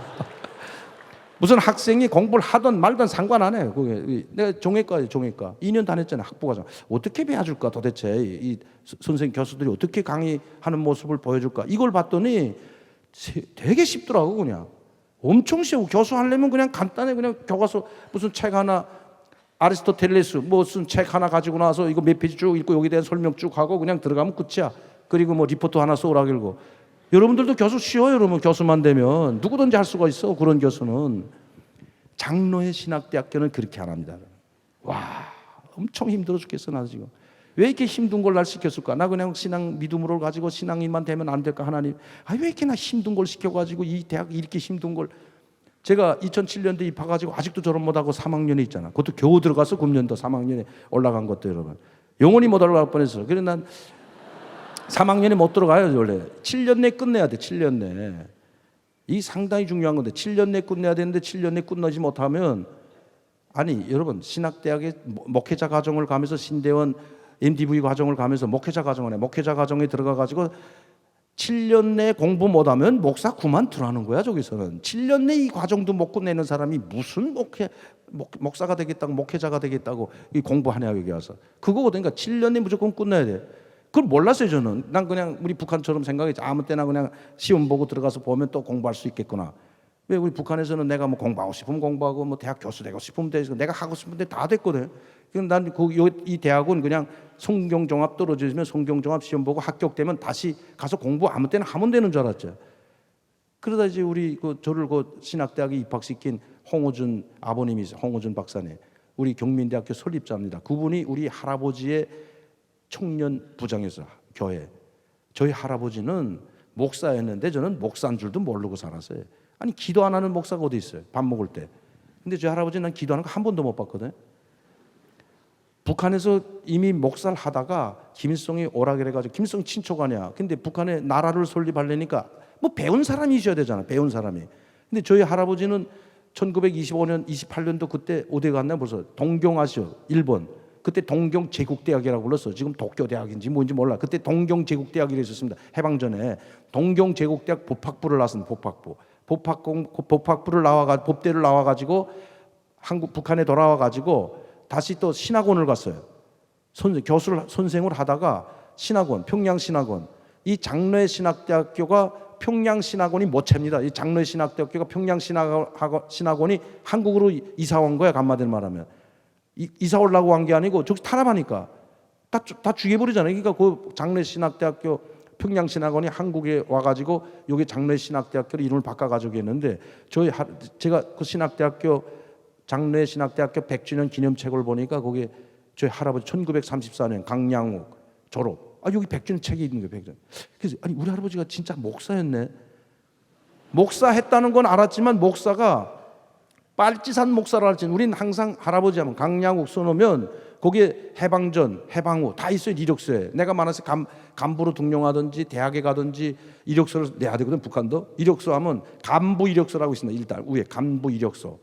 온 사회를 김일성주의하자. 구호가 딱 있고 거기 이제 뭐 이름 있어. 그럼 누구부터 쓰냐? 할아버지부터 써요.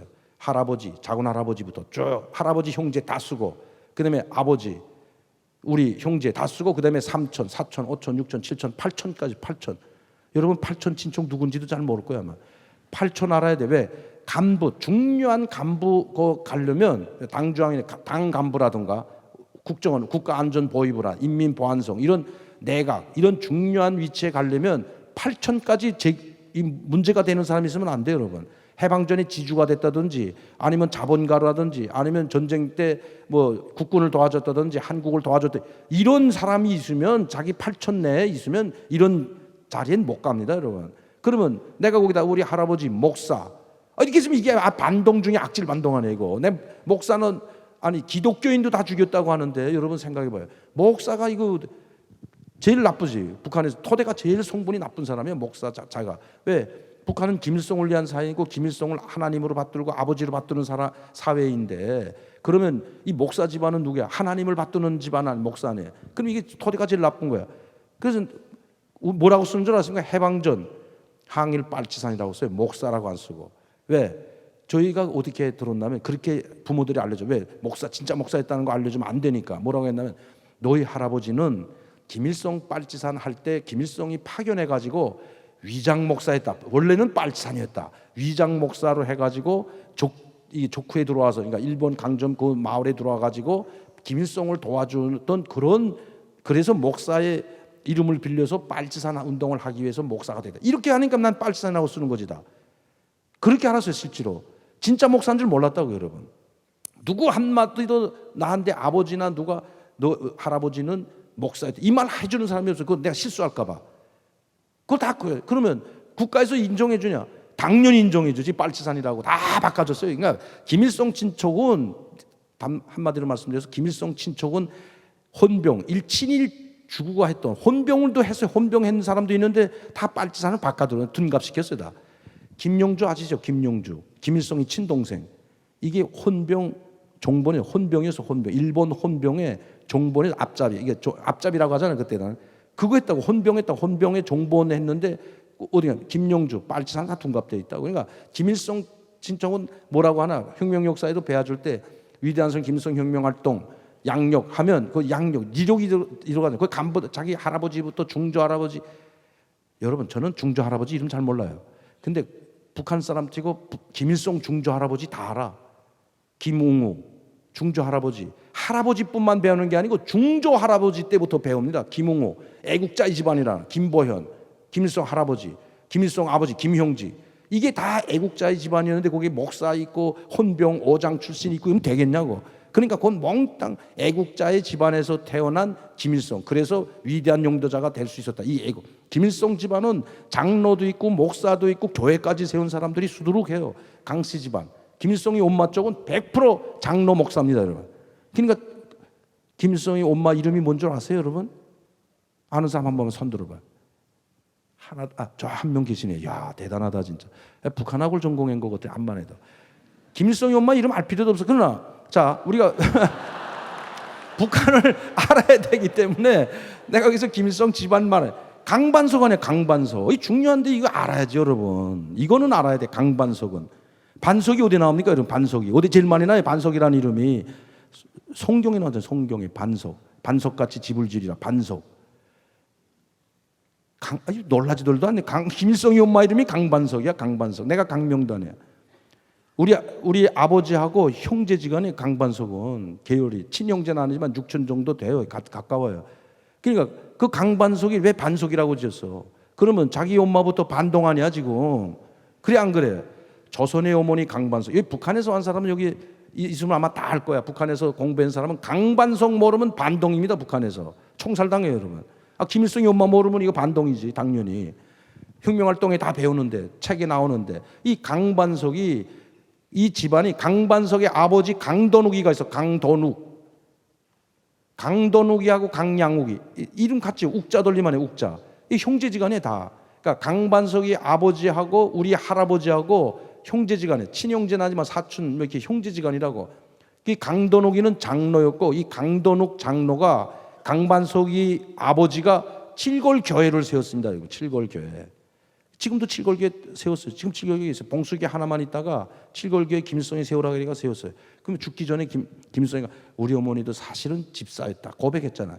우리 어머니가 다니던 교회가 있었는데 야 하나 그대로 복원하라. 그래서 반석교회 그 칠골교회를 세웠어요. 여러분. 94년도인가 그때 김일성이 죽기 전에 죽었다면 그 교회 안 세웠죠. 김정일이는 안 세우지. 김일성이 지시하니까 누가 감히 신의 말을 거였게 북한에서. 그래 지금 봐요. 지금 그 김일성이 그 세웠다고.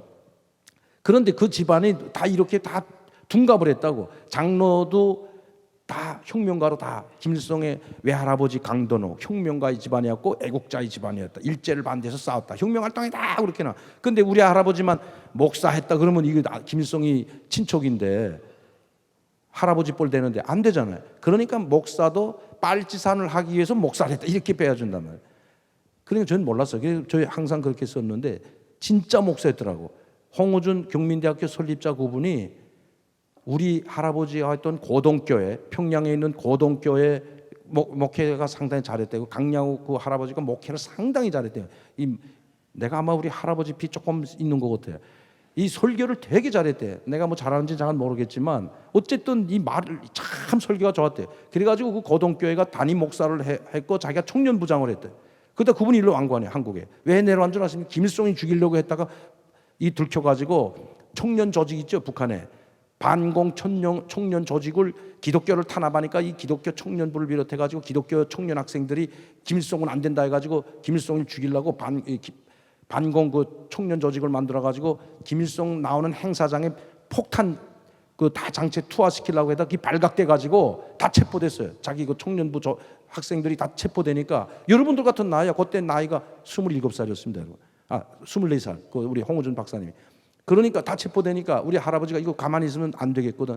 그러니까 너는 여기 있을 아이가 아니다 해가지고 성경책 하나 주면서 거기다 전화번호하고 자기 이름 써주고 전화번호 주면서 너 이제 무슨 일이 생기면 나한테 꼭 전화를 하라 해가지고 성경책을 받았는데 그 성경책 가지고 슈바 하나 러시아 싣고 슈바 하나 입고 한국으로 내려다가 왜? 다 잡히니까 자기 거기 있으면 죽으니까 체포령 내리니까 한국 내려서 어디서 내? 이거 옹진 있죠, 옹진 황해도 여기 내려 38선 거기서 체포된 거야. 내려다가 체포돼서 감옥에 딱 가니까 보안소에 끌려가니까 거기 구류장에 한국으로 내려오던 뭐 지주 자본가 출신들, 뭐 장로님들 이런 분들, 그분들이 한 27명이 체포돼 있었대요. 너 어디 가다가 그냥 다 거기 다 한국으로 내려 다 체포된 사람들이야. 한 명 한 명 조사하죠. 조사해가지고 한국에 내려가겠다 하고 너 집안 출신 성분 딱 보면 다 반동 집안이거든. 그럼 총살하는 거 거기서 죽어 총살이 그 자리에서 사용합니다. 그 자리에서 그때는 한국에 내려 체포된 사람들이기 때문에 해방 후에. 그러니까 6.25 전쟁 말하는 거 아니야. 그러니까 이분이 야 이거 큰일 났구나. 그 생각했대. 그 생각하다가 자기 차례 때 딱 가가지고 나가서 하나님께 기도하고 딱 나가 앉아가지고 당신 이름 뭐야? 하니까 아무 말도 안 하고 전화번호 그거 봤던 거 성경책이 있으니까 전화번호 그거 기억해가지고 여기다 전화해봐라. 아무 말도 안 자기 이름도 안 되고 해보니까 이 전화번호 딱 보니까 이 사람들은 다 알죠. 보안소니까. 이게 공산당죠. 김일성 같이 있는 사무실이야. 말하자면 우리 청와대. 저희 할아버지가 그때 김일성 바로 옆에 있었으니까 거기 들어갔거든요. 교회 못하고 김일성이 도와달라니까 어떻게 해? 도와주러 들어갔죠. 아니 손자가 도와달라는데 안 도와줄 할아버지가 어디 있어? 그러니까 어쩔 수 없이 들어갔죠. 그게 김일성 공산당 김일성 내각 있는 사무실 지금 청와대 같은데 주석궁입니다. 주석 지금 김일성 주석궁에 들어가 있는데 그 전화 보는데 몰라요. 이거 함부로 못하죠. 이거 너 이거 어떻게 내? 나는 여기서 파견된 사람이다. 그래도 옷차림 보고 나이 보고 믿지 않아 가지고 다시 그렇습니까 하고 다른 방으로 잘 모시고 닭고기에다가 뭐 술 한 병까지 다 잘 드시고 있으라 길고 거기다 전화했는데 어떻게 했는지 나오더니 그냥 보안소장이고 몽땅 나와서 경례하면서 잘못했다고 제가 이거 모르고 체포했는데 우리 좀 살려달라고 앞으로 평양에 올라가면 거기다 상부에다 좀 잘 보고해달라고. 그래서 내가 그때 말했대. 이제 됐구나 하고 내가 여기 내려온 것은 여기 지금 한국에 넘어가는 사람들이 도망치는 사람들이 반동들이 너무 많다고 하는데 이걸 조사차 몰래 너희들 제일 일 잘하는지 안 하는지 내 조사하러 내려왔다. 내 솔직히 이걸 말하면 안 되는데 내 말한다고. 이거 작아서 잘 좀 한다고 좀 말 좀 해달라고 하면서 그 27명 빼앗아 놨던 군부치 있잖아요. 북한에서 한국으로 내려오던 분들이니까 잘 사는 사람들이 다 그때 내려왔거든요. 그 군부치 한 거 한 배낭에다 여서 그것까지 뇌물로 주더래. 그래서 그걸 메고 이제부터 날 안 내라. 여기 제일 많이 넘어가는 데가 어디냐 하니까 이 지역이 제일 많이 넘어 이 지역이 제일 많이 여기가 가장 넘어가기 쉬운 자리라고 길 안날까지 해가지고 너희 다 가라. 내가 오늘 한번 여기서 지켜보고 어떻게 몇 명이나 내가 한번 보고 내가 그 사람들 좀 체크를 해봐야 되겠다. 이러니까 여기서 하시라고. 갈 때 그냥 거기서 조금 있다가 그냥 그 사람들 가니까 쉽게 넘어왔죠. 길까지 안 내줘가지고 그분이 내려와가지고 그래서 그분이 저를 찾은 겁니다, 여러분. 내가 여기 왕 거. 내가 그때 90 몇 년, 7년도, 8년도 그때 TV 나오는 거 보고 KBS나 MBC 그때 자주 나갈 때 그거 보고 이 강양옥 목사, 우리 담임 목사님 손자가 야, 이 친구 어떻게 여기 왔지 하고 그거 보고 너무 감동해가 날 찾아왔어요. 제가 있는 데로 찾아와가지고 만나자고 교수들하고 같이 다 와가지고 강명도 내가 그때 광림교회 다닐 때인데 너는 나하고 가야 된다. 가자고. 어디로 갑니까? 우리 대학으로 가자. 넌 대학에 와서 시험 보고 교수가 돼가지고 너는 반드시 당신은 하나님의 길을 가. 그때는 하나님 소리 하지도 않다가 내가 안 올까봐. 그러니까 뭐라고 했나? 그냥 우리 대학에 와서 내가 너를 책임져야 된다. 왜? 내가 강양 우리 담임 목사님의 손자기 때문에 내가 너를 책임져야 되겠다. 그래서 제가 경민대학교에 간 거예요. 경민대학교 그냥 교수 받은 게 아닙니다, 여러분. 시험 보고 들어갔어요. 그때 경민대학교 들어가려면 공고 냅니다, 여러분. 공고 아시죠? 이 신문에다가 뭐 정보통신학과 1명, 북한학 1명, 그다음에 이 미디어과 1명, 예능, 우리 뮤지컬 학과 이렇게 공고내 10명을 공고내서 10명을 받습니다 하고 매일경제신문에다 공고내고 며칠 날 시험 본다. 어느 자리 시험 본다. 그러니까 거기 공고내면 그 원서 접수하고 이제 거기서 시험 보고 거기서 이제 면담하고 면접 시험 보고 그다음에 이거 필기가 합격되면 교수를 그다음에 면접 보고 거기서 이제 이상 없다 하면 교수 자기네가 임명 못 해요. 어디나 교육부로 올라가야 돼. 교육부로 올라가서 교육부 승인이 떨어지면 그때 교수가 되는 건데 전임 강사로. 저보고 시험 보래. 그래서 내가 북한학이니까 자신 있지. 나 자신 있다. 북한학 뽑으니까 몇 명 한 줄 아십니까? 북한학 뽑는데 그 이제 면접 낸 분들이 한 20명 되더라고. 20명. 북한학 교수를 한 명 뽑는데 전임 강사로부터 시작해가지고 한 명 뽑는데 20명 뽑는데 다 비슷비슷할 거 아니야. 근데 내가 나보고 할아버지가 그 아버님이 불러가지고 너 지금 한국 간 지 얼마 됐냐 해서 한 3년 4년째 지금 들어서고 있다니까 뭐라는 줄 알아. 나보고 애국가 한번 불러봐라. 내가 애국가 알 수가 있나 이거. 여러분 지금 TV 나오는 거 말고 그냥 애국가 없이 책 보지 않고 1절부터 4절 아는 사람 한번 손 들어봐. 4절까지 할 수 있는 사람 지금 1절부터 4절까지. 아니 북한에서 한 사람이 1절부터 4절은 둘째치고 1절도 몰라. 나 그때 당시 북한에서 말해서 김일성 장군이네 1절 못 딴다는 건 총살당하는데 여러분. 여긴 총살 안 하잖아. 그러니까 누가 암송해 그거 애국가를. 그리고 뭐든 뭐 국회의사당에도 어디 가도 시간이 없는지 뭐 이렇게 시간이 없는지 애국가는 1절만 부르겠습니까? 1절만 겨우 나도 좀 아는 거 같아. 약간 2절 3절 4절 알지도 못해요 여러분. 그래 안 그래요? 매번 행사할 때마다 1절은 애국가 1절만 부르고 생략하겠습니다. 난 2절 부르는 나라 뭐 못 봤어요. 행사장에 가가지고 중요한 행사장 가서도 4절까지 안 해요. 1절만. 근데 4절까지 부르라니까 아버님 저 사실 잘 모르는데요. 그러니까 이 대한민국에 왔으면 애국가도 모르는 게 무슨 북한하고 좀 비슷하더라고요. 이거 뭐 김일성 장군님도 노래 못 부른다고 욕하는 것도 아니고 이것도 어디 죄송합니다 했죠. 어떻게 아버님인데 죄송합니다. 이제부터 너 애국가 1절부터 4절까지 공부하고 나한테 받아. 예. 그 1절부터 4절까지 열심히 해가지고 아버님 저 다 했어요. 한번 불러봤어요. 1절까지 다 했죠. 교회 다녀요. 광림교회 세례 받았습니다. 그러면 주기도문 한번 말해보라. 읽어보라고. 아니 읽어보라. 이제 암기해보라고. 한번 해봐. 어떻게 알아 내가 주기도문. 그 암송을 한번 그냥 책가방 끼듯이 그때도 그냥 성경 끼고 겨우 그냥 광림교회 일주일에 한 번에 가던 뿐인데 그냥 잘해주니까 교회 그냥 갔던 거예요 제가. 교회에서 하도 잘해줘가지고. 근데 무슨 주기도문 내가 뭐 암송하라는 사람도 없었고 그것도 모르는데 그 사도신경 한번 사도신경이 뭐예요? 나 몰랐어 사실. 사도신경이 아니 교회 다녀도 그게 사도신경인지 주기도문인지 헷갈려가지고 잘 몰랐거든. 사도신경은 뭘 보고 그래?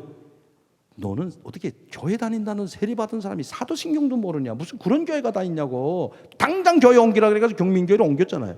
광림교회 잘 다니고 있다가 압구정동 경민대학 안에 경민교회 갔어요. 경민교회로 옮겼죠. 경민교회 들어와서 너 이제부터 사도신경 주기도문 담성하고 나한테 또 그러면 다 또 해가지고 와서 근데 한 보름 있다 이제 시험장에 들어갔는데 애국가 1절부터 4절까지 주기도문 사도신경 나왔어 시험에. 여러분 내가 물론 그때 북한학 시험장에 들어가니까 내가 그때 통일연구원 민족통일연구원이 더 센 데 있었어요. 여러분 지금 통일연구원 그때 민족통일연구원 연구위원이었어요 제가. 근데 거기에 온 사람들 나 다 알아. 대학 교수들 뭐 나하고 북한학 전공한 사람 지금 나 모르는 사람이 있으면 그야말로 간첩이지. 북한에서 최고 권위자가 왔다고 최고 고위층에 있던 사람이었는데 거기에 온 사람들은 저하고 세미나 안 다닌 사람이 없어요 여러분. 그 딱 보니까 강명도가 와 있거든. 북한학 한 명 뽑는데 야 우린 둘러리구나. 우리가 아무리 잘해봤자 우리는 이거 강명도 뽑으려고 왔지. 아이고 나보고 악수하고 다 갔어. 19명이 갔어. 나 혼자 남고. 그 주기도문 안 해도 되는데 근데 그게 아니고 거기에 한 100명 정도가 시험 보러 왔는데 10명 뽑는데 북한학만 20명 나머지 사람 한 80명이 남았을 거 아니에요. 깜짝 놀란 게 애국가 1절부터 4절까지 선 사람 북한에서 한 나 하나밖에 없더라고요. 와, 내가 그거 보고 야 이거 물론 뭐 못 써도 돼요. 뭐 몰라도 되지 뭐 사실. 1절부터 4절까지 아는 분이 얼마나 되겠어요. 그런데 그거 보고 내가 충격을 받은 거예요. 야, 이거 대한민국하고 북한하고 비교하면서 야, 애국가 그래도 아무리 그래도 교수화 같다는 사람들이 애국가 1절부터 4절까지 북한에서만 김일성 장군의 1절부터 3절까지 못 쓰면 이거 큰 총살됩니다. 총살.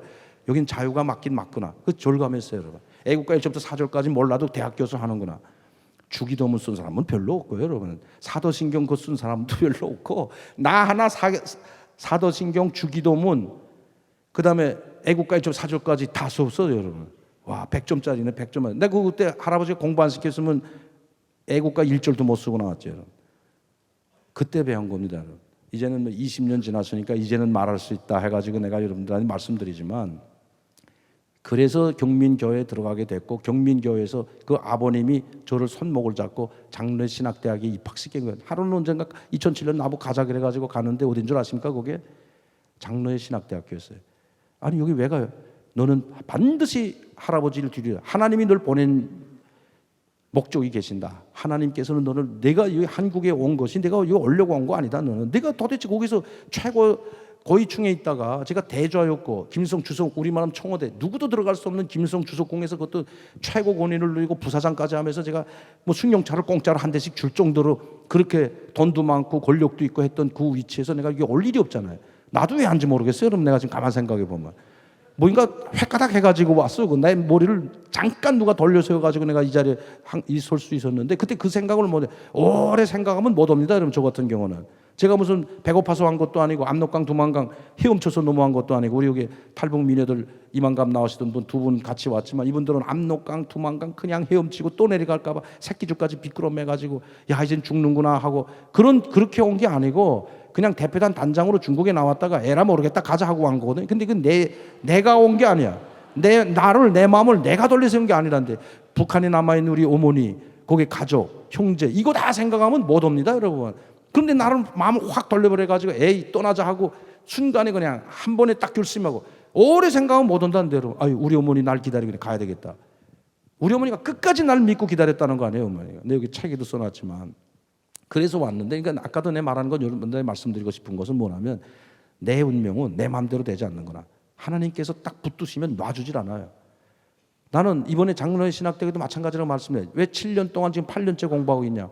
2년 동안은 공부 잘했어요 제가. 2007년 8년 9년까지 공부를 잘 해가지고 제가 B 플러스 A 학점 다 맞았어요. 딱 하나만 C 플러스 하나 맞았어요. 헬라어. 그거 내놓고 그건 뭐 헬라어가 아니라 히브리어. 히브리어는 뭐까지 뭐 C 플러스 맞아도 되지만 다른 조직 신학을 비롯해서 예배학계는 다 몽땅 구약 속의 방법론을 비롯해서 모든 게 다 A 아니면 B 플러스면 공부 잘한 거예요. 헌법은 어느 정도로 잘했냐면 우리 교단 헌법 있죠. 책이 기독교와 헌법 여러분. 그 헌법은 한 글자도 안 돼요. 한 60문제 중에서 16문제가 나왔는데 내가 신앙에 대해서는 성경에 대해서는 거기에 완 장신대 학생들한테 항상 떨어져. 성경에 대해서는 항상 떨어져요. 좀 못해. 내가 이해도 부족하고 잘 몰라요. 그러나 절절절절 암송해가지고 한데 내가 1등했어 1등. 내 이번에 헌법 시험 칠 때는 내가 제일 먼저 나가 1등 하겠다 해가지고 공부 다 암송은 잘하거든. 북한이 뭐 계속 암송만 시키니까 김일성 혁명활동 다 암송해야 되고 여러분 생각해봐. 로작 1콘부터 30콘 되는 거 다 공부해야 되고 그냥 공부만 하는 게 아니고 다 통달해야 돼요 여러분. 주체사상 다 통달해야 돼. 내가 여러분 주체사상이라니 진수 말하려면 여러분 몇 시간을 다 해도 못해. 그거 다 머리에 들어가 있잖아요. 그래서 헌법만은 내가 다른 이건 뭐 절절 암송해서 쓰면 되니까 딱 암송해가지고 16문제 나왔는데 내가 제일 먼저 쓰겠다 해가지고 빽 써가지고 그냥 2분 만에 그냥 내가 왜 1등 해보려고 해서 내려나가는데 누가 한 명 나가더라고 벌써. 아니 이게 내가 지금 기가 막 손이 막 이 경련이 일어나도록 썼는데 이 친구는 그렇게 될 게 아닌데 내가 글은 되게 빨리 쓰거든. 내 컴퓨터는 느리지만 글은 항상 이거 서버로 돼가지고 글은 되게 빨라요. 그래가지고 2분 동안에 썼는데 그 친구는 내가 보니까 못하니까 그냥 내고 간 거 같아. 1등 하려고 했는데 먼저 한 사람 2분 전에 나가가지고 이것도 1등 못하냐고 나가니까 그 50명이 시험 봐 150명인가 시험 보는데 다 쳐다봤어 나. 다 쳐다봐. 아니 어떻게 2, 3분 만에 저걸 다 써. 너 아마 강 선생은 아마 백지 그냥 모르니까 아직 공부를 안 했으니까 내가 A 플러스 맞았어요 제가. 내가 제일 먼저 나갔는데 2시간을 주는데도 못 나오는 학생들이 있더란데요. 이 장례식에 2시간 다 끝난데도 아직도 그 앉아있는 학생들 그때 제가 뿌듯하더라고요. 그러면 내가 암송은 내가 너희들보다 좀 낫지. 아무리 내가 나이는 좀 있어도 그렇게 달려 훈련을 시켰다고요. 그랬었는데 2년 딱 지나고 내가 공부 잘했잖아. 2학년까지. 3학년에 올라가려고 그랬더니 못 올라간대. 왜 못 올라가는 줄 알아요? 여러분 그렇게 공부 잘했는데 성경종합 제가 시험 안 보고 들어갔거든요. 이 북한에서 한 사람들은 성경종합 2년 동안 공부하고 2년 동안 공부하는 과정에 성경종합 시험 보고 통과되면 3학년에 들어가요. 그러니까 2년 동안에 다 통과돼요 대체로. 근데 난 2년 동안에 통과 못했어요 사실은. 통과 못해가지고 성경종합 시험만 보면 떨어지는데 이 시험만 보면 떨어져. 이거 어떻게 된 건지. 아까 그렇게 암송 덜덜덜덜 다 하고 들어가면 성경종합 딱 시험 들어가면 눈앞이 새까매. 이건지 그건지 헷갈려. 도저히 몰라. 그리고 그것도 또 많이 떨어지는 게 아니고 구약 성경 앞에서 60점만 맞으면 되는데 신약 성경 25점, 5점 내지 2점 딱 떨어져요. 야, 이건 시험 보면 떨어지고 시험 보면 떨어지고 마지막에는 내가 이거 안 되겠다. 그 1년에 딱 2번 시험 봅니다, 여러분. 1년에 7월 달하고 12월 달. 그래서 내가 이번에 내가 보고 좀 요 두 문제 떨어졌으니까 두 문제 때문에 컨닝구라도 좀 하고 내가 좀 이번엔 해야 되겠다고 내가 장로님 뒤에 내 앞에 마침 장로님이 앉아 그 뒤에 앉았어요. 그 한 줄 이렇게 줄로 가는데 요 줄은 시험지 문제가 똑같거든. 그래서 다 주고 그다음에 부지런히 공부하는데 이거 딱 몇 개 어딘지 잘 모르겠어. 그게 뭔지 제일 쉬운 거. 지금 보면 제일 쉽죠. 여러분들은 그건 시험 문제도 아니야. 삭개오가 예수님을 만난 것은 누구 우리 학생 알아요? 몰라?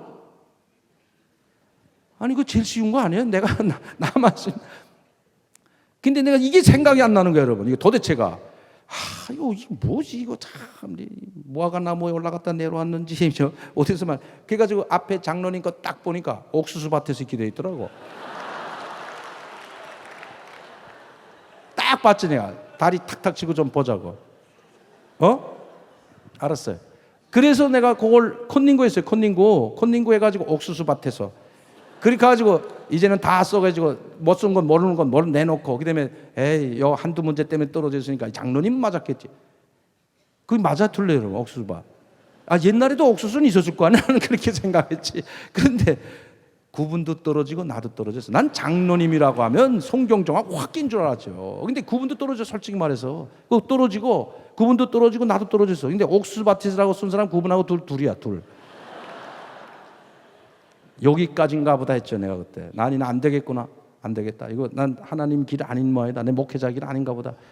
송경종합 5번 봤는데 5번 다 떨어지니 몇 년을 봤다는 소리야, 여러분. 1년에 2번씩 계속 떨어지니까 하나님이 나를 이제 목회자의 길 안 가고 그냥 신앙의 길만 가도 되는데 뭐 이렇게 힘들게 목회자만 돼야만 해. 그걸 내 하나님의 내한테 또 뭐 어떤 뜻이 있다는 걸 그때까지는 몰랐죠, 저는. 그래서 안 했어요. 안 하고 잘 된지도 모르겠다 했는데 우리 저를 대학에 붙인 분이 저를 찾아와가지고 다시 오라. 대학 교수로 있으니까 신학 어떻게 해요? 이번에 시험 봤는데 이번에 떨어졌습니다. 시험 좀 잘 보고 붙어야지 말. 다음엔 다 이렇게 해서 계속 가다가 이번에 불러가지고 또 방송 계속 나가고 있는데 너 이거 성경 어떻게 하려고 하냐? 대학 갈래 안 갈래? 내 앞에서 말하라. 내가 목회자 되는 거 보고 내가 죽으려고 지금까지 살아있는데 너 여기 온 거 하나님이 너를 시키는 너 왜 모르냐 그거를 내 심정은 그렇게도 몰라주면서 막 우시는데 94세입니다 여러분 그분이 금년에 막 우는데 목사님까지 불러다가 그래서 같이 울면서 제가 결심했잖아요. 이를 깨물고 내가 이번 7월에 성경정합 공부해가지고 7월 달까지 내가 성경정합 공부해서 통과 못 되면 내 대학에 다시 못 가면 아버님 제가 북한으로 다시 가겠습니다. 제가 북한으로 가면 어떻게 될 것 같아요, 여러분? 바로 총살되지. 그냥 하나님 만세 부르고 난 아예 죽을 각오를 하겠다고요. 난 거기 가서 하나님 만세 하고 난 하나님 공부 못 해가지고 와가지고 내가 다시 북한으로 왔으니까 그렇게 말해서 나 북한 다시 올라가겠다. 그러니까 이번만 난 믿어달라. 그래가지고 내 금년 2월달에 장성래 신학대학에 간 겁니다. 가서 다시 공부하러 왔다 하니까 교학실에서 이렇게 툭 보더니 이미 제족됐는데 그러잖아요. 이미 쫓겨났대 내가. 왜? 7년 아까 말씀드린 7년 내에 공부 과정을 마치지 못하면 자동 제명이더라고. 자동으로 없어져요. 근데 내가 그러면 나 그게 뭐야? 내가 퇴학 안 했는데 내가 학교 안 다니겠다고 하는데 왜 날 제명시키나 했더니 그건 학교 규정이랍니다. 그게 규정. 우리 교단의 규정이 그렇대요. 7년 내에 마치게 돼 있대. 그럼 당신네한테 나한테 알려줘야 될 거 아니냐? 나는 그냥 아무 때나 성경종합 시험 치고 합격되면 3학년 맞아 공부하는 줄 알았는데 이런 법이 어디 있냐? 그러니까 다 또 책 주시더니 2번 보냈대. 7년 될 때 2013년도니까 그때 13년도에 한 번 보내고 또 마지막으로 이번에 등록 안 하면 제명됩니다 하는 걸 2번 보냈는데 보니까 내가 옛날에 살던 집으로 보냈어요. 그래서 내가 난 이거 받아 못 받다. 내가 이 집에서 안 사는 지가 이 주소에서 안 사는 지가 얼마나 됐는데 그 남의 주소를 보내면 나한테 직접 받지도 못하게 하면 어떻게 하나 전화로라도 알려줘야지. 그리고 막 거기 싸웠어요. 그런데 거기 있던 장홍길 목사 가만 듣고 있다가 여기서 이렇게 소리치지 말고 가서 좀 기다려보라고요. 그래서 그 장홍길 목사님 우리 신대원 원장했거든요. 제가 입학할 때 2007년도에. 그래서 학교 와가지고 오면서 좀 섭섭하더라고요. 사실은. 이거 뭐 공부하겠다고 이렇게 오는 사람을 쫓아버리는 게 지금 목숨 걸고 내가 지금 시험 보고 시험 떨어지면 지금 북한으로 가려고까지 생각하고 다시 붙여달라고 왔는데 그리고 와서 여기까지인 거구나. 내 이렇게 생각했어요. 하나님이 나를 역사하시는 인도는 여기까지인 거구나. 이 레이수이기 때문에 말하는 게 여러분 여기까지인 거구나. 내가 달려갈 길은 여기까지다. 목회자의 길은 하나님이 여기까지 그냥 하고 안 되면 그냥 일반 신앙인으로 살려는가 보다. 그러니까 그래 하나님의 뜻에 따라야지.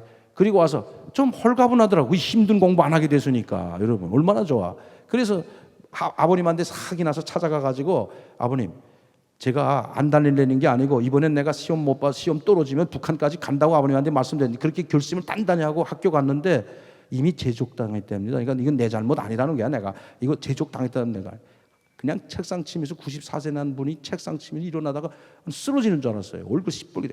하나님 공부하는데 무슨 연한이 어디 있냐고. 연한이 이건 하나님이 하시는 일이래. 당신 너는 지금 내 자유로 공부하는 게 넌 하나님이 꼭 널 시켜주는 건데 대학에 학교가 사람이 만든 학교가 하나님 만드는 이 학교 하나님의 일을 목회자는 하나님이 하는 사람들 아니에요. 그렇죠. 그걸 만드는 하나님의 일을 하겠다고 하는 그 인간이 만든 학교에서 하나님이 하는 일을 방해한다고 뭐 이렇게까지 말씀하면서 막 내일 걱정하지 마. 성경 좀 공부하라는 게 있어요. 진정시켜. 아버님 그게 아니고 학교 규정이고 책상 치면서 그때 쓰러지시고 어떻게 해서 알았습니다. 제가 공부할게요. 그리고 이거 안 되겠는데 목사님 찾아가가지고 목사님 저 이미 제족당했답니다. 근데 다른 공부할 방법은 있다. 어디냐? 내가 알아봤거든요. 할아버지 너무 그 소리치고 속내지고 막 해서 쓰러질까봐 호남신학대학교 아시죠, 여러분? 이거 모르겠구나. 여러분들은 몰라도 돼. 호남신학대학교도 우리 교단의 신학대학교야. 장로신학대학교, 호남 장로신학대학교. 거기 내가 우리 노영상 교수님이라고 목사님인데 제가 거기 미디어학과 그걸 들었거든요. 그래서 노영상 교수님 거기 가서 제가 특강 한번 했습니다. 거기 대학에 가서 그 생각이 나가지고 전화했죠, 제가. 호남신학대학교는 내가 2학년 과정 인정화 받아줘요. 거긴 오래 걸로. 그래서 또 이제 됐다 하고 아버님한테 가가지고 아버님 호남신학대학교 가면 된다면 내가 책상 치면서 내가 왜 너 장로신학대학교였는데 너희 할아버지가 거기 나왔기 때문에 너는 반드시 거기 나와야 돼. 호남신학대학교 생각도 말라 그래가지고 이거 아닌데. 그리고 집에 돌아와서 이러지도 저러지도 못하고 아니 하나님 한테 그랬죠. 하나님 이거 날 왜 이렇게 힘들게 하냐고. 참 정말 하나님 내가 정말 공부하고 싶은데 이거 안 되는 규정이 이런데 어쩔 수도 없는데 이거 어떻게 하면 좋냐고. 그러면서 잠들었다가 아침에 깨나니까 전화가 왔어요. 저한테 전화가 빨리 학교에 오라고. 그래서 왜 그러냐고. 어제 막 싸우고 왔는데 왜 그러는데 빨리 오라. 그래서 갔죠. 가니까 이틀 남았대. 이틀 이제 7년 내에 그만둬야 돼. 7년이면 자동으로 제명되는데 이틀 있으면 7년째 된대. 아니 어제 뭐 8년 됐다고 안 된다. 1년 동안 휴학 신청 낸 거하고 6개월을 봐줬더라고요. 이게 뭐냐? 배달 사고 난 거. 그건 다 만든 거. 배달 나한테 못 해준 거. 그건 난 모르잖아. 북한 사람이니까 모르잖아 이걸. 이 학교에 7년 내 공부 과정을 끝내야 되는 몰랐거든. 그래서 다시 이제 이틀 빨리 등록부터 하라고. 이틀 지나면 다 이것도 무효된다고. 그래서 다시 등록 쫙 해가지고 내니까 그 다음에 수강 신청하라고 해가지고 수강 신청하려고 그때 2월 달이니까 수강 신청해야 되는데 수강 신청 언제 받나? 2월 15일부터 수강 신청한다. 수강 신청하려고 보는데 다시 나오려고 했는데 불러. 성경종합 통과 못했어요. 아니 그것 때문에 지금까지 대학 못 오고 지금 계속 떨어졌는데 그래서 내가 못한 거다니까. 아니 성경종합 통과 못하면 안 되는데 그러면 성경종합 내가 지금 공부해가지고 이틀 동안 공부해가지고 학기 떨어지기 전에 하겠다고 하니까 규정에 7월 달하고 12월 달 시험 중 혼자서는 시험 볼 수가 없대. 그러면 이러지도 저러지도 못해. 이틀 남으면 완전 제족당하고 성경종합은 안 돼. 7월 달 그러면 방법은 내가 한 학기 공부하고 7월 달에 성경종합 통과 못하면 그때 날 잘라라. 그때 내 스스로 가겠다. 이렇게 해도 그건 자기네가 결정할 일이 아니 이사회에서부터 하면. 아니 이거 또 됐다고 불러놓고 또 성경종합 때문에 또 이거 속세. 가라고 우리가 상의해서 연락드린다고. 그 다음 날 다시 전화 와서 오라고. 그래서 뭐라고 했냐면 학기 시작되기 전에 성경 통독 아시죠? 성경 통독원에 가서 통독하는 거. 이 통독하고 일단 그걸로 대체하고 성경종합 시험 보는 걸로 이사회에서 결정했다고. 그러면 한편으로는 기쁘고 한편으로는 좋으면서 끝까지 하나님은 그냥 날 붙어잡고 놔주지 않나. 그냥 이때 그냥 성경종합 안 되면 공부 안 되는 걸로 해서 좀 내보냈으면 좀 방송 활동도 하고 뭐 돈도 요새 많이 버는데 좀 쉽게 살겠는데 끝까지 안 놔주시는 하나님. 여러분 날 안 놔주시잖아요. 내가 빠져나가려고 해도 하나님이 딱 붙들고 안 빠져나가는데 여기 오신 여러분들도 마찬가지라는 거예요. 나를 보면서 내가 하나님이 나한테 하는 역사 지금 쭉 내가 살아온 과정을 보면 하나님이 개입하지 않은 건 단 한 시간도 하루도 없어. 한 시간도 빼놓지 않았어. 제가 어려울 때는 나한테 막 돈 없을 땐 돈 주시고 막 정말 내 주머니에 돈 10,000원도 없을 때가 있어서 10,000원을 없어서 밥 굶었다면 여러분 믿겠어요, 여러분? 안 믿지, 하나 더. 그런 적도 있었어요, 여러분, 제가. 그런데 어떻게 하나님이 다 해줘요. 다 주시더라고요. 진짜 주시죠. 내가 역사를 보게 되면, 내가 지금 살아온 역사를 쭉 보면 내 역사가 아니고 하나님의 역사였고, 하나님이 나를 이끌어온, 나를 인도하신 하나님이라는 게, 이제 그걸 내가 체험하고 이제 하나님한테 무릎을 꿇고, 하나님, 이젠 하나님의 길을 가겠습니다. 그전에까지 했던 모든 건 다 내가 지금까지 잘못 살아왔구나, 내 마음속에 성령님이 안 계셨구나. 그러니까 성령이 쓴 이 글을 인간의 암송하듯 김일성이 배워준 그 암송하려고 했더니 이 되질 않아. 내 마음에 성령이 안 계시는데, 내 마음에 성령님이 안 나타나는데 어떻게 이 성경을 달달달 다 암송하고 딱 시험장에 들어가면 싹 하나도 생각 안 날 수가 없거든요. 그런 적이 없었어요. 그런데 이게 내 마음에 성령님이 안 계셨던 거야. 성령님이 나타나지 않았었던 거야. 성령님이 내 마음속에 임재하지 않으면, 나나 여러분이나 마찬가지지만 신앙생활 다 헛것입니다, 여러분. 나를 성령님이 인도해야 돼. 성령님한테, 하나님한테 나를 소통시키고 하나님한테 나를 인도하고 대화를 나눌 수 있게 해주는 분이 바로 성령님입니다, 여러분. 내가 이 성령이 내 마음에 안 계실 때 엉뚱한 생각했다는데, 여러분. 어떤 엉뚱한 생각했은 줄 알아요, 여러분? 하나님, 북한 사람들 저렇게 굶어 죽고 수백만이 굶어 죽고 저 압제자, 이 북한 2,300만의 영혼을 짓밟고 있는 3대 세습 속에서 호독이고 있는 북한 사람들, 왜 하나님 가만 놔둡니까? 하나님, 나 꿈에라도 한 번만, 나 하나님 내 마음속에, 꿈에 잘 때라도 하나님 한 번 내 마음속에 나타나면 내 하나님한테 무릎 꿇고 내 하나님 하라는 대로 다 할게요. 성령님이 없으면서 하나님이 꿈에 안 나타나. 내 지금까지 성령님 만나기 전, 내 마음에 나타나기 전에는 꿈에 한 번도 하나님이 나타난 적이 없어요. 왜? 성령이 없는 사람한테 어떻게 하나님이 내 꿈에 나타나겠어요? 그러면서 뭐라 하는 줄 알아요? 엉뚱하게, 하나님 모세한테 줬던 지팡이 나 잘 또 깨나면 내 옆에 딱 있으면 그냥 그거 쥐고 들어가가지고 내 북한 전체 주민들 모세처럼 다 구원할 수가 있는데, 하나님 그 모세한테 줬던 지팡이나 한번 주면 안 될까요? 이런 엉뚱한 생각한다는데요, 여러분. 지금도. 그때는 그랬어요. 이제 성령이 나타나기 전에는. 성령이 얼마나 중요한지, 성령님이 나타나고 성령님이 나를 하나님께 소통하고 하나님과 대화하게 하는 게 성령님이라는 걸 알았다는 겁니다, 여러분. 성령님이 내 마음에 없어서 엉뚱한 생각이에요. 북한에서 오신 분들이 많이 이렇게 그 교회에 잘 적응 못하는 게, 언젠가는 성령이 임합니다. 성령이 나타납니다. 그렇게 되면 다 하나님 앞에 무릎을 꿇게 돼 있어요. 하나님 앞에 무릎 꿇고 정말 자기 회개하고, 자기가 사랑한 걸 다시 눈물로 회개하든지 웃음으로 회개하든지 기쁨으로 회개하든지 회개를 합니다. 저는 눈물을 그냥 한 달 동안 흘렸습니다. 성령님 나타날 때. 내가 갈 길, 여러분들이 갈 길은, 우리는 하나님의, 아까 제가 22장 마태복음 37절에서 40절, 하나님을 목숨을 다하고 뜻을 다하고 마음을 다하고 목숨을 다하고 뜻을 다해서 하나님을 사랑하라는 겁니다. 우리가 어떻게 하나님과 같은 이 거대한 존재, 이 크나큰 이분을 우리가 어떻게 사랑을 해? 하나님의 말씀대로 사는 것. 하나님의 말씀대로 산다는 건 뭐예요? 이 세상 땅끝까지 복음을 전파해서 하나님 나라를 만드는 것. 영혼 구원받지 못한 사람들 영혼을 구원해서 하나님 나라로 데려오는 것. 그리고 영예로운, 우리 가는 레이서는, 경주는, 우리가 하는 마지막 경주는 천국 가는 겁니다. 그래 안 그래요? 이 마지막 천국에 가는 꼬린, 영예로운 꼬린을 할 수 있도록. 그러면 어떻게 돼야 돼? 하나님 말씀대로 사는 겁니다. 그래야만이 우리는 하나님을 목숨을 다해서 사랑했다고 말할 수가 있는 거죠, 여러분. 그 중에 하나가 내 이웃을 내 자신 것처럼 사랑하라고 했던 우리 예수님의 말씀. 내 이웃이 게, 여러분들이 옆에 있는 게 다 내 이웃이에요. 북한도 우리 이웃이에요. 북한의 2,300만 영혼을 하나님께 인도할 의무는 여러분, 저뿐만 아니고 여러분들한테도 있는 겁니다. 제가 마지막까지 목회자의 길을 가는 것도, 공부를 하는 것도, 장로의 신학 때 공부하는 것도, 안 하려면 지금도 안 할 수가 있는 거죠. 끝까지 하려는 것도, 하나님의 뜻은 2,300만 영혼을, 북한에 있는 저 김종일 노예로 영혼이 다 짓밟혔잖아요. 김일성, 김종일이 사상만 주입받는 이 영혼, 불쌍한 영혼을 하나님께로 인도하라는 그 하나님이 나에게 주신 명령이라고 저는 생각합니다, 여러분. 여기 있는 분들도 마찬가지입니다, 여러분. 우리가 마지막까지 갈 최종점, 경주의 마지막 목적, 도착지는 어디냐? 모든 이 지구에 있는 모든 영혼들을 하나님께로 인도해가지고 하나님 나라 완성해서 천국 가는 거 아닙니까, 여러분? 천국으로 올라가는 길, 영예로운 꼬린. 이게 우리의 경주의 마지막 목표. 여러분들도 그렇고 저도 그렇고, 이 하나님의 집에 들어온 모든 분들은 또 목표는 오직 하나라고 생각합니다, 여러분.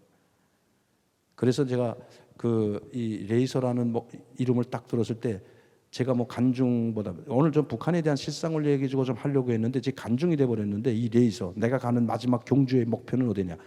도착지. 카레이서는 아까 말했죠. 죽기 살기를 각오해 가지고 그 일등하겠다고 그냥 차가 뒤집어지면서도 주택가 죽으면 죽는 사람이 얼마나 많아요. 카레이서가. 그래도 마지막 그 목표 일등을 향해서 가는데 우리 믿음을 가진 여러분과 우리가 갈 마지막 대포 끊는 거는 천국 가는 꼬린, 용의로운 꼬린하는 천국에 가는 겁니다. 여러분뿐만 아니라 이웃과 함께 영혼을 구원받지 못한 많은 영혼들을 다 하나님께로 인도하는 것. 그것이 우리가 가는 마지막 목적지고 도착지다. 저는 그렇게 생각합니다. 제가 그 시간이 상당히 많이 지났는데 딱 그 5분만 한 5분만 더 해도 돼요? 아니 동영상 하나 보여주려고 그래. 북한에서 봉수교회 그 다른 동영상 그만두고 제가 여러분들 보여주려고 사진이랑 동영상 몇 개 가져왔는데 봉수교회에서 인터뷰 하는데 전도사입니다, 여러분. 그 인터뷰 하는데 봉수교회 전도사하고 인터뷰 하는데 그 모습을 보면 여러분 본 분들도 있을 거예요. 여러분은 하나님을 믿습니까? 당신의 하나님은 누굽니까? 그러니까 뭐라는 줄 우리의 하나님은 물어보나마나 김일성 수령님이시죠. 김일성이 하나님이라고 봉수교회 전도사가 목사가 말해. 우리 하나님은 김일성입니다. 외국 기자한테 직접 말합니다. 예수님 믿습니까? 예수님이 부활하신 거 믿습니까? 죽은 사람이 어떻게 살아나요? 우린 그런 거 모릅니다. 이래. 그게 봉수교의 실체예요, 여러분. 내가 그 동영상 하나만 보시고 그래서 내가 불쌍하다는 게 여러분. 북한에 있는 목사가, 북한에 있는 전도사가 자기가 뭘 믿는지도 몰라 지금. 어떤 분이 하나님이고 어떤 것이 악마이고 악귀고 마귀 사탄인지 모르고 있다고 여러분. 얼마나 불쌍해. 그걸 당당하게 이야기해. 당당하게. 우리 하나님은 수령님 김일성입니다. 예수님은 우린 그따위 모르는데 그게 목사라고 이야기하는 사람의 말이랍니다, 여러분. 이거 인터뷰에 여러분들이 그래서 하루빨리 그 마귀 사탄의 영혼에 짓밟히고 자유를 박탈당한 그 영혼들을 우리가 구원해야 되는데 여러분들이 어깨 위에 무겁게 놓여 있어요. 여러분과 제가 해야 될 일이에요. 그래서 그 영상만 제가 하나 보여드리고 끝내려고 합니다. 그 영상 한번 좀. 우리 신앙인들은 하느님은 곧 김일성 주석님이다 이렇게 생각한다. 하느님을 김일성 주석님을 하나님과 같은 분으로 그야말로 어쨌든 정교인이니까 기독교인이니까 하느님의 집으로 오는데 집으로 와서 나의 마음속에 있는 하느님 그건 곧 김일성 주석님이다 이런 마음을 가지고 김일성 주석님을 더 잘 믿고 김일성 주석님을 더 잘 받들겠다는 그런 마음을 가지고 있습니다. 그러니까 죽은 예수가 다시 태어나는 부활은 안 믿습니까? 그렇습니다. 저는 예수가 죽었기 때문에 다시 태어난다 이렇게는 그렇게 믿지 않습니다. 우리 지금 과학의 시대에 사람이 죽었다 다시 산다는 걸 믿을 사람이 없죠. 과학의 시대에 그러니까 지금 여러분 저 보면서 불쌍해 안 해? 과학의 시대에 여러분 과학을 초월하신 분이 하나님이라는 걸 모르잖아요. 그러니까 과학의 시대에 어떻게 사람이 죽었다 부활하는 걸 믿습니까? 이렇게 말하는 게 이게 북한 봉수교회 전도사며 목사예요, 여러분. 이젠 잘 아셨죠? 북한에 얼마나 그 기독교인들이라고 하는 그 봉수교회가 어떤 역할을 하는데 어떤 것인지 여러분. 제가 그래서 여러분들한테 말씀드리는 게 북한에 저렇게 봉수교회 다니는 목사가 저런 이야기를 하는데 그럼 거기에 있는 그 성도라고 하는 200~300명 모여서 기도하는 사람들은 하나님을 위해 기도하여 김일성께 기도해요, 여러분.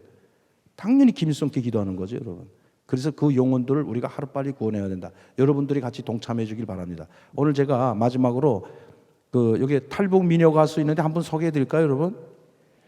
이거 저 원래 노래 하려고 왔던 거 아닌데 제가 마지막에 한번 내가 신청했어. 한번 즉석입니다. 준비도 하나도 안 했다고. 아니 옷도 이렇게 입고 왔는데 어떡하나.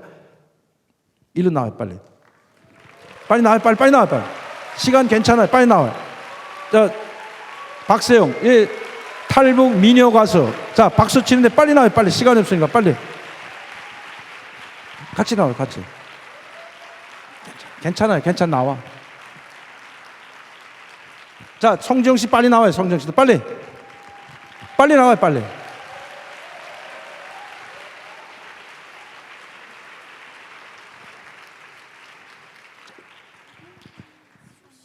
괜찮아, 빨리 나와.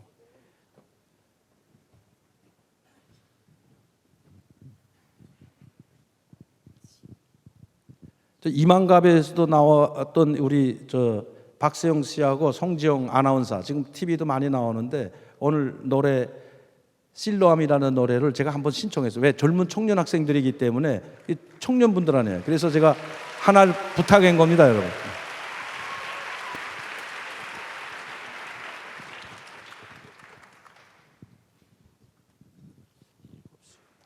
네, 안녕하세요. 북한에서 온 지 10년 되는 송지영입니다. 북한에서는 이제 방송원이라고 하지요. 여기서는 아나운서라고 부르던데 이제 우리 교수님께서 시간을 너무 많이 초과하신 관계로 저희가 노래는 못 부르겠고 그냥 인사만 하고 들어가겠습니다. 반갑습니다. 네, 안녕하세요. 저는 박세영이고요. 이제 고향은 평양이고 이제 여기로 말하면 한국체육대학, 조선체육대학을 졸업해가지고 이제 졸업하자마자 탈북을 해서 이제 대한민국에 와서 하나님을 마음속에 모시고 열심히 살아가고 있습니다. 감사합니다. 빨리 해. 네, 음악 좀 반갑습니다. 주세요. 빨리 해, 빨리. 시간 괜찮고 목사님. 아니, 빨리 하라. 목사님이 하시라는데 빨리 해. 왜 이거 목사님이 하시라고 하는 거야? 자, 실로암 음악 좀 주십시오.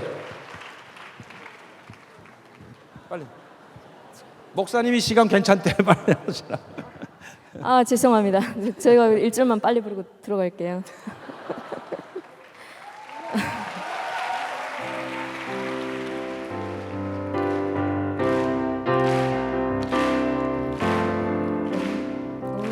어두운 밤에 캄캄한 밤에 새벽을 찾아 떠난다. 종이 울리고 닭이 울어도 내 눈에는 오직 밤이었어. 우리가 처음 만난 그때는 차가운 새벽이었어. 주님 눈 속에 여명이 있음을 나는 느낄 수가 있었어. 오 주여 당신께 감사하리라. 실로암 내게 주심을 나 이제 영원한 이 꿈속에서 잊지 않게 하소서. 감사합니다.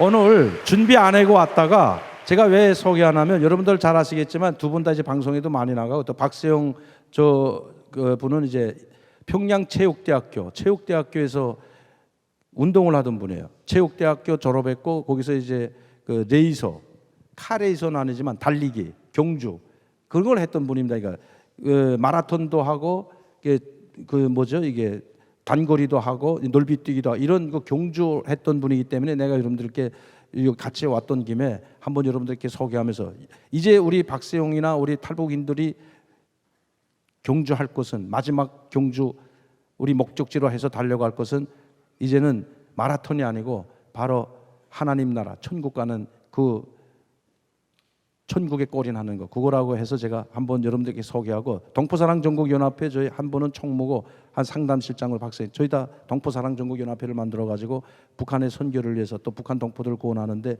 지금 다 함께 일하고 있습니다. 앞으로 여러분들도 저희 동포사랑전국연합회하고 같이 손잡고 북한을 변화시키고 북한 영혼들을 구원하는데 함께 해주시면 감사하겠습니다. 감사합니다.